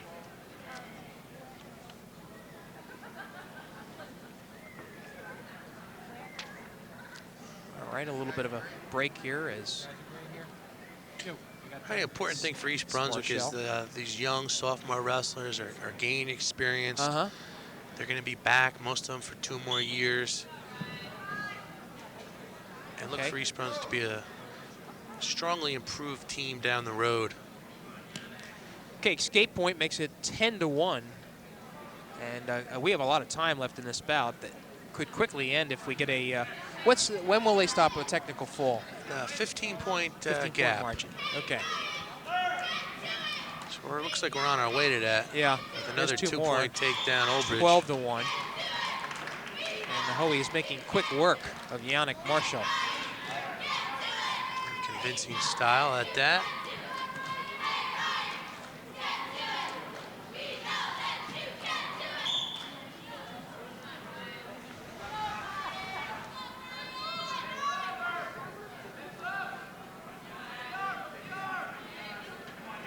Hoey trying to work off the legs, trying to convert that into a split eagle right now. Not the most comfortable position Yannick wants to find himself in.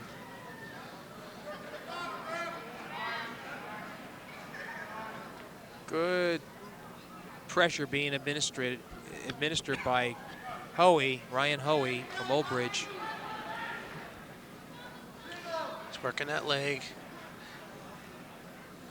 Not As really, referred to earlier, single boot. not really much Marshall can do. He's really getting He's hammered. pretty tied up there. Yeah, and he's going to have to go over almost a precarious position, a caution. As a matter of fact, a too dangerous move is costing Hoey 1 point on that. So it's going to be 12-2.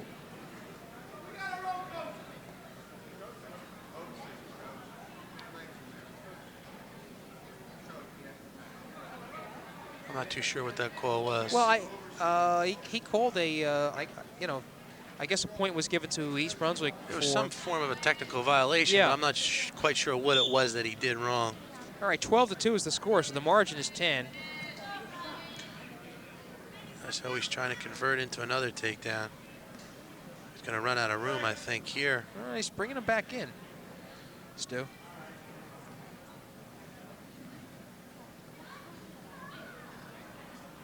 Third period right now. Okay, so we're going to get a fresh start. Minute 40 left. Good shoot by Hoey. Shows his speed and strength by lifting up. Slick takedown air, converted into 2 for Hoey. This is Yannick Marshall for East Brunswick.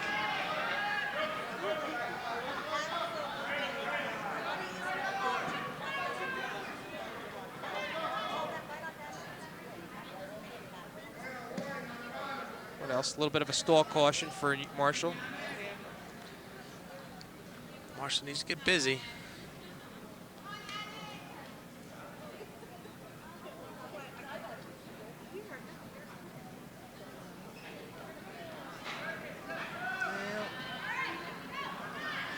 Very, very little action on the part of Marshall.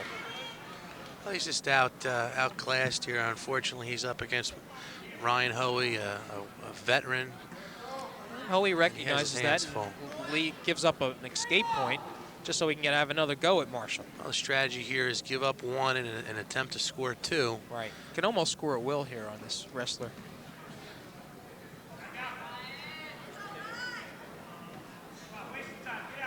(14-3) is the score. We have 20 seconds left now, 21 actually. And thus far has been a long afternoon for the East Brunswick Bears.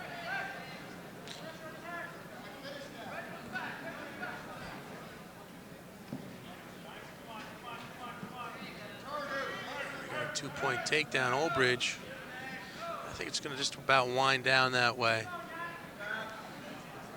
Indeed it will.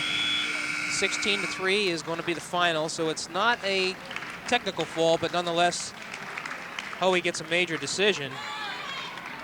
So 4 more points will make it 32-9. That's going to bring us to 171. Right.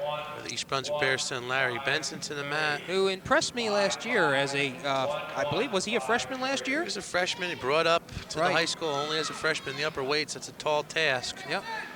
So Larry Benson will... Let's see who he's facing for Old Bridge. And Benson, well, we'll find out in a second.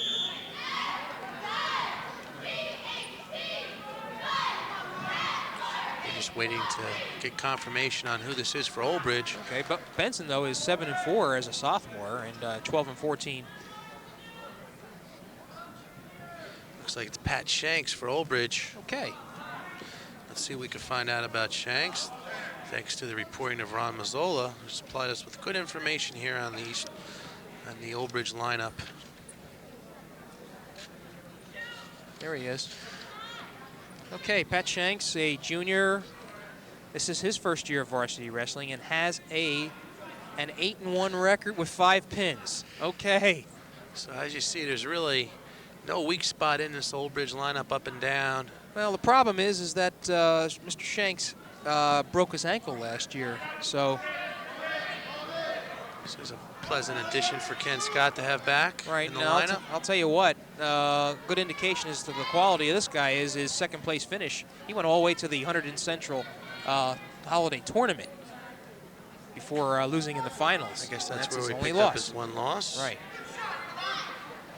So we will watch Shanks against Larry Benson, who should be a good, formidable opponent. We remind you that Old Bridge is defending GMC Red Division and District 20 champions. Right.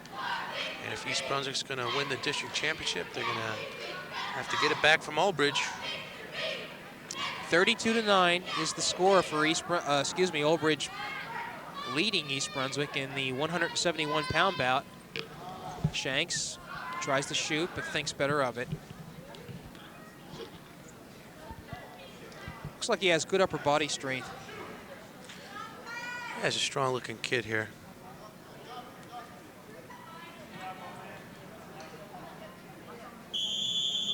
A lot of youngsters on this Old Bridge team. Got a warning for stalling on Benson. Referee feels he wasn't making any attempt to secure a takedown. And that's going to be the end of the first period without any scoring, and we haven't seen too much of that. So nothing the score after one period of the 171-pound bout between Larry Benson of East Brunswick and Pat Shanks of Old Bridge. Missing from the East Brunswick lineup this year is Sean Daly, who's now wrestling for Rutgers, and Right. Dave Hagan. and Adam Gensler. Certainly be a fine time to have them put the singlet back on. Okay.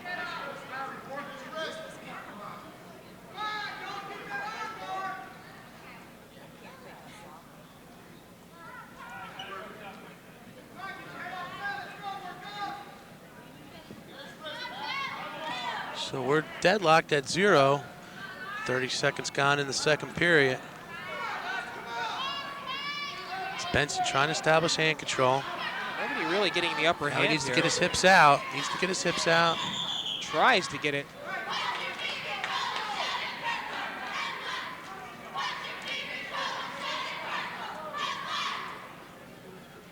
I've seen quite a bit of juniors on the Old Bridge lineup as well. That's A what lot I of these was guys noticing. aren't going anywhere. That's what I was noticing. So I think rather than rebuild, they're just going to reload for next year. As Benson gets one, first to score in this bout. That's an escape.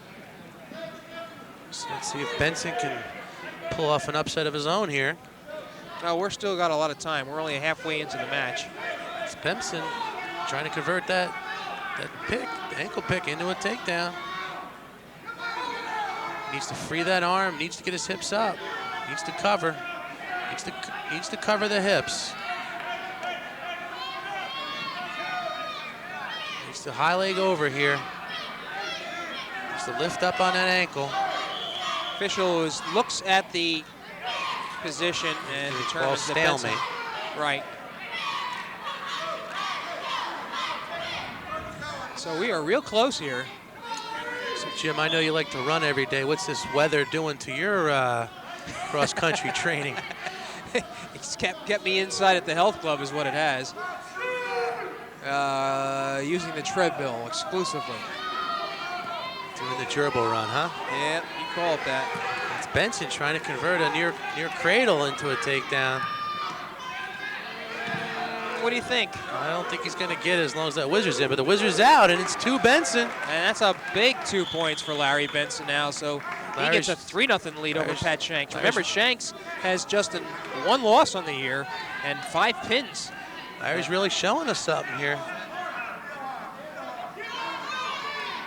So looks like Shanks is going to try to get out. With 7 seconds left in the period, he's going to desperately try to get one back. On the escape, we'll see. No, he moves rather lethargically. You figure on that one. Oh, we got a locking hands violation coming. That's from, yeah. Okay, you're right. Benson was accused of Well, better the locking 1 than the hands. 2, so Yeah. let's look at it that way as we bring a 3-1 Benson advantage into the third. That was a close one. So we need Benson to stay aggressive for 2 more minutes. Let's see how Shanks handles this. He's been moving.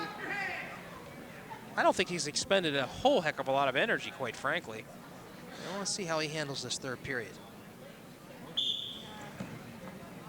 Trying to work a switch. Benson needs to stay behind and follow. Wants to stay over the hips. That's where the majority of the wrestler's power comes from, is the hips. Key part of the body you want to control at all times is the hips. That's a second warning for East Brunswick stalling. It's going to be 1 point. So it's 3-2. I don't insert my officiating too often here, but I think the official's a little quick on that one. Yeah, really.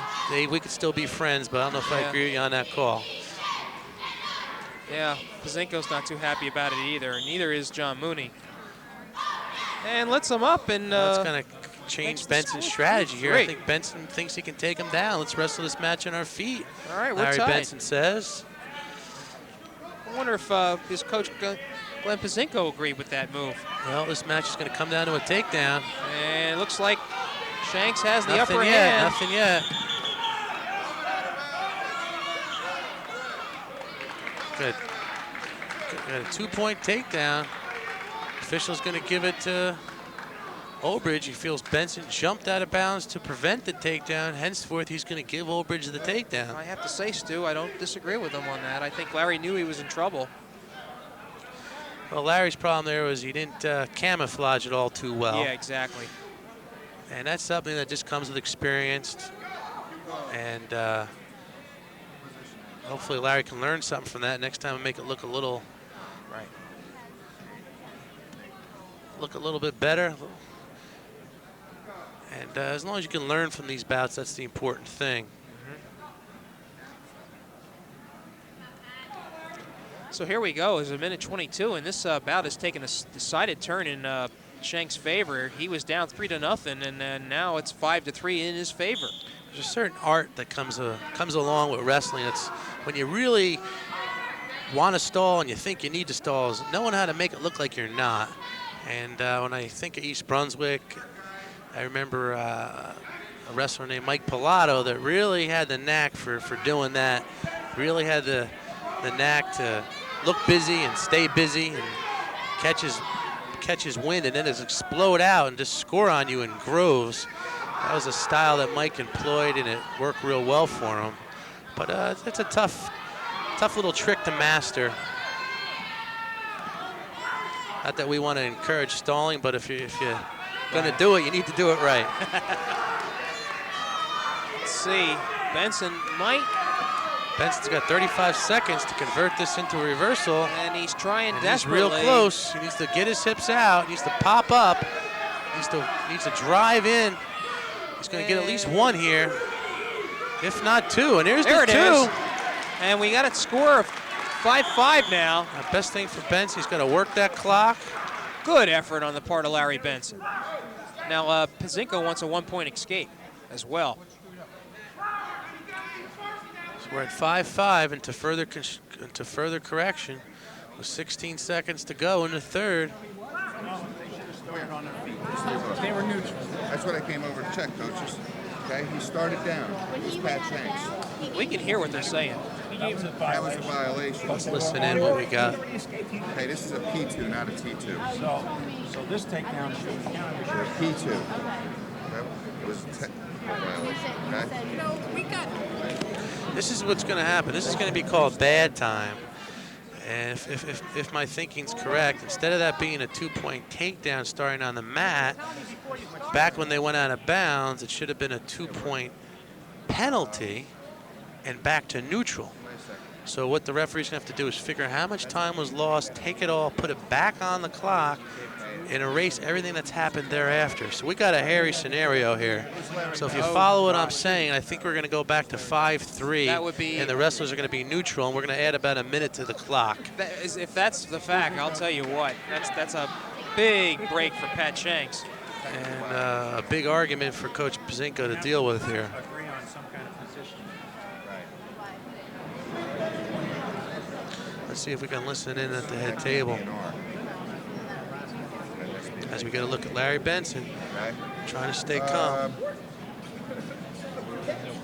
much time was on the clock? Close to a minute? goes back to a minute. There's no points scored. Oh, boy. Bad I wrestling. think got it my right, scenario, Stu. unfortunately, was right. Yeah. Unfortunately, right, I say. Bad wrestling time. There's no points awarded. I during think that the official's period. mistake was he started him in the wrong position. It's a P that stays there.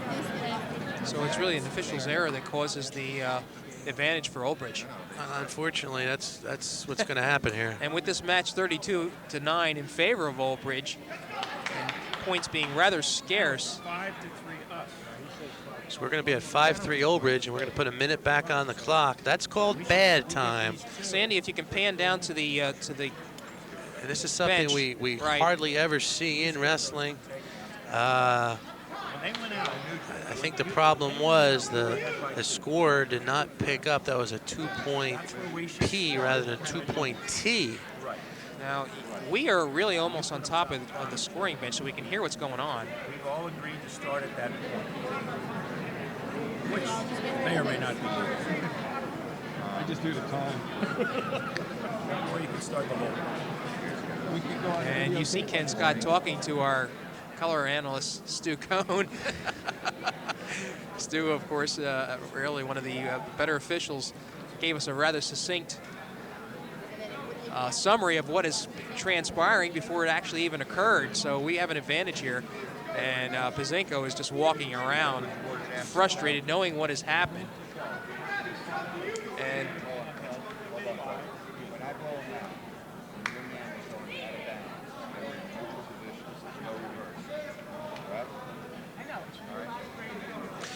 I hate to shed some other light on this. I'm not so sure that was a 2-point penalty to begin with, as opposed to a 1-point penalty. okay. But I'm off this match. Well, so we have it on I'm tape, gonna I'll sit tell you here and that. keep my mouth shut. If they want us to go back to the videotape, we certainly can. So if you really want to We'll get have to stop this technical, bout. if you really want to get technical, I'm not so sure it should be 5-3 now as opposed to 4-3. Right.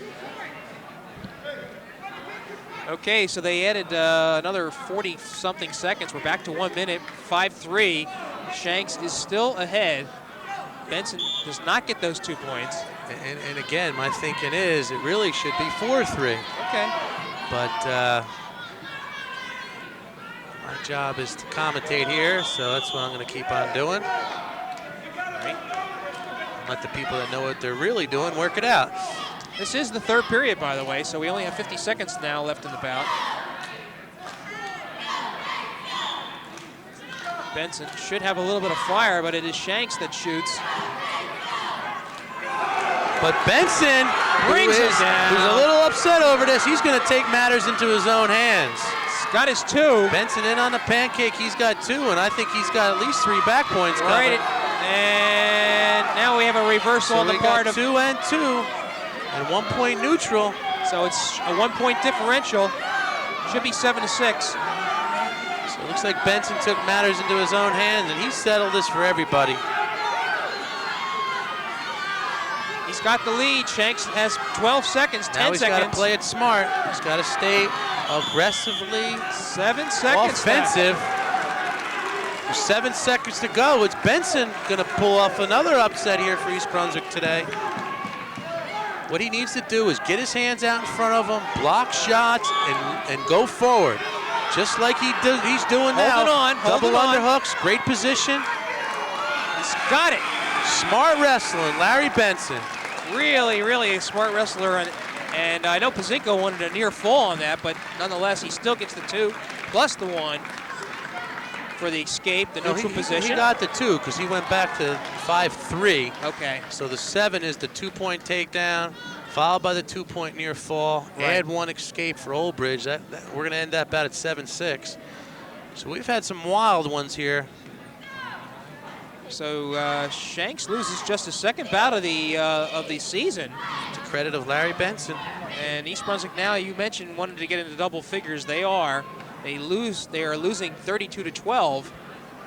And we have coming up now, as we're so busy writing down scores, we haven't even looked at what's going on here at 189. And it is for Old Bridge, Roger Bruckman and Adam Greenhut is the East Brunswick wrestler. So Greenhut, 189 pounds, a junior, just a 2-8 record against some rather formidable competition, I imagine. And as far as the Old Bridge wrestler, Bruckman is a junior, and he is 8-1 with 4 pins and a career record of 9-7. Good record for Roger Bruckman. 189 pounds. We have yet to see a hole anywhere in this Old Bridge lineup. But that was quite a victory we just saw by Larry Benson. Yes, exactly. That's got to be the highlight so far today for the Bears. That and the fine wrestling of Andrew Hamza earlier. Right. Bruckman Let's hope that win puts Eric Savitsky back on track. does a little spin move and already up 2-0 here. Wants to make quick work of Greenhut, and looks like he will. He has him in a tight cradle here. Greenholt's trying to kick out. Manages to, so that's Yes, 3 he points does. near fall. Let's credit Adam with a good fight to get out of that cradle. That was pretty tight. 5-0 is the score, I believe, Stu. I believe 5-1. One for the escape. Exactly.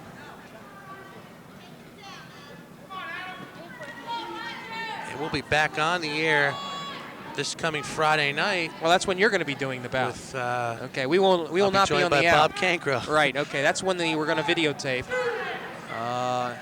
So the pressure's going to be on. I don't have Jim Allender to carry me. Look at this. Greenhut gets a hold of Bruckman's leg. He's in on a single. Ran out of time. Doesn't manage. So it's 5-1 after 1 period. And the big guys are a little bit more aggressive now. Yeah, you see a different kind of wrestling when you get into the upper weights.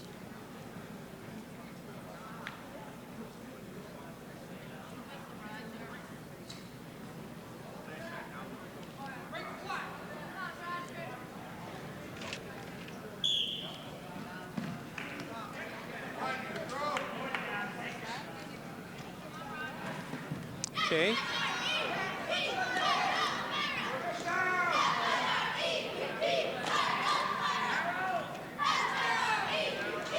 And that match against Woodbridge, it's going to be shot on the 26th this Friday night, will be aired on Channel 8 on the 27th next Saturday afternoon at 12:30.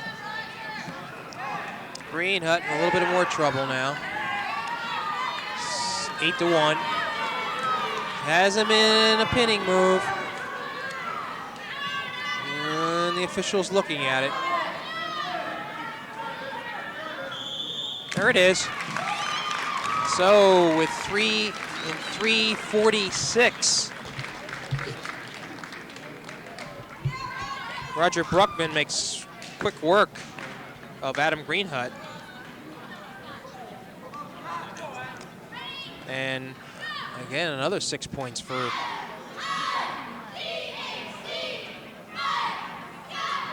So we got Adam Goldstein for East Brunswick here, taking him out at 2:15. and the score is 38-12. And Adam's going to be up against, I'm going to let you say this one here, Jim. Oh boy, let's see now. I'm going to leave that for you. Cercamino? That works for me. Cercamino. But we do know he's undefeated at Cercamino. 4-0 in his second year of varsity wrestling with 3 pins. Okay. And as far as Mr. Goldstein is concerned, Adam is in his second year of varsity wrestling, a junior with a 7-5 record this year. He's turned it around rather nicely. Career record of 8-16, so coming from not too good of a season last year to where he's garnered 7 wins. He really has turned it around. Had a 4th in the 100 Central meet and a 3rd in the Hamilton tournament. Quality football player. As we've been alluding to all night, how that experience pays off down the road. Here's an example. Took his lumps last year in practice, I'm sure, from Dave Hagan and Sean Daly on a regular basis. And But has a lot of respect for those two, though. I'm sure that paid dividends here on the improvement to Adam Goldstein.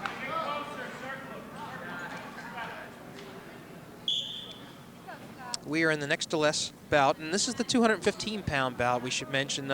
Again, this is not a very popular bout with a lot of the coaches, only because they feel that there is not an abundance of upper weight wrestlers, and so when you add a 215-pound weight class, it just further depletes your supply of experienced people. A lot of feedback I get from the coaches is they did vote on instilling the new weight class, but they feel the way it was written was very misleading to them, what was to be expected. And they kind of felt it wasn't real clear to them what they were voting on when they voted in this 14th weight class. So Sir Somo, boy, I'll tell you what, this is a tough pronunciation. Unless we have a misspelling here. I'm going to call him Cersamino, Scott Cersamino. I'm going to call him Scott. Now I can't go wrong there. Well, he's 4-1 over top of Goldstein. As we wind down this first period. And the thing I mentioned that I noticed is even the lesser-known wrestlers for the Knights are still in a quality class. Yeah, there's nowhere to hide there. While we're here today, Old Bridge is holding a invitational tournament for the elementary age group, and it's called the Mat Rat Tournament. Oh yes, a tradition that's been going on for years. So as we sit here now, back on 516, you got a crowded gym of future wrestlers. 2 more points for Cersamino. So we're at 6-1 in the second. A minute 38 to go. As we get a look at Saracimo, pressure in the head, near boot in, trying to turn Goldstein to the mat. Goldstein needs to do here is look away, try to peel the hands off from behind his head. He needs to quickly turn and look the other direction. He needs to extend his body here and make it long. He needs to reach up and peel those halves off. Pull the half off, work hand control. I can't instill enough how important that is. What he needs to do here is get his hips up.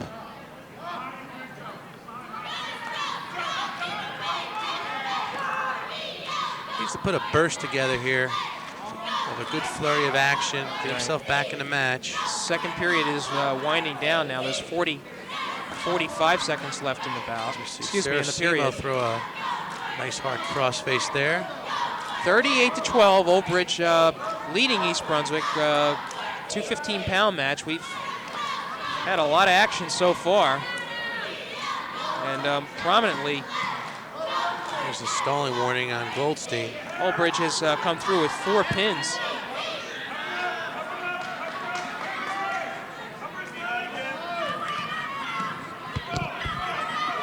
Goldstein generating his own offense, converting into a 2-point reversal. And he's working the Navy ride. Right, he's managed 2 points out of that, so it's 6-3.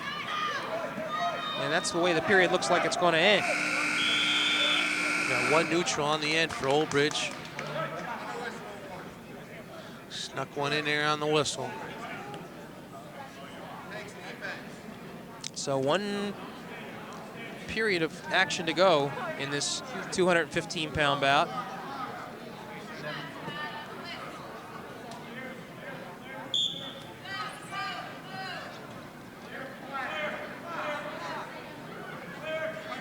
Goldstein looking to narrow the vat. Well, he gave up an escape point, so it's 7-3. And now here you see Cersamino administering a move that has Goldstein in trouble. Worth 2, so it's 9-3. And it's back points as well. Cersamino has a lot of time to work with here. And he gets it. He gets the fall in 4 minutes and 29 seconds. So East Brunswick, Old Bridge finishing with a flourish.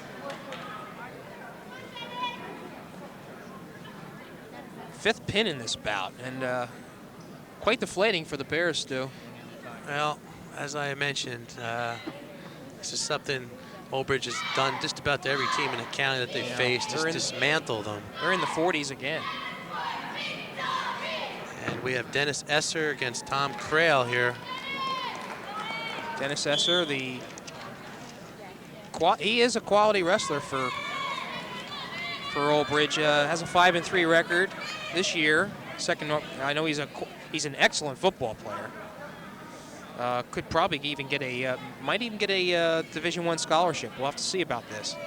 But anyway, you see Crail wearing get a better look, wearing a swim cap. It's a new rule now. If you want to have long hair, you have to cover it up for sanitary reasons. So you see Crail sporting the swim cap under his headgear. And that way he's allowed to keep, I guess he has some lengthy hair. Apologize for not having any information on Tom. And looks like Esser's going to make short work of Tom. And indeed he does. In 59, well, clock keeps on moving. I'm going to take a quick second as we wind down and wish my son Brandon a happy 5th birthday. Sure. Well, the clock stops at 1:02. I thought it was a little shorter than that. He had it all in that match.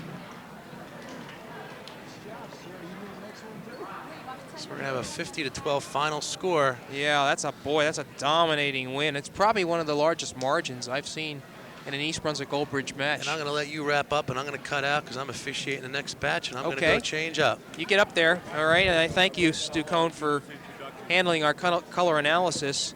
And he, of course, will be joining you on the Saturday match, in which East Brunswick will be meeting Woodbridge. Shall we do a wrap-up here on this one, real quick, and go through everything?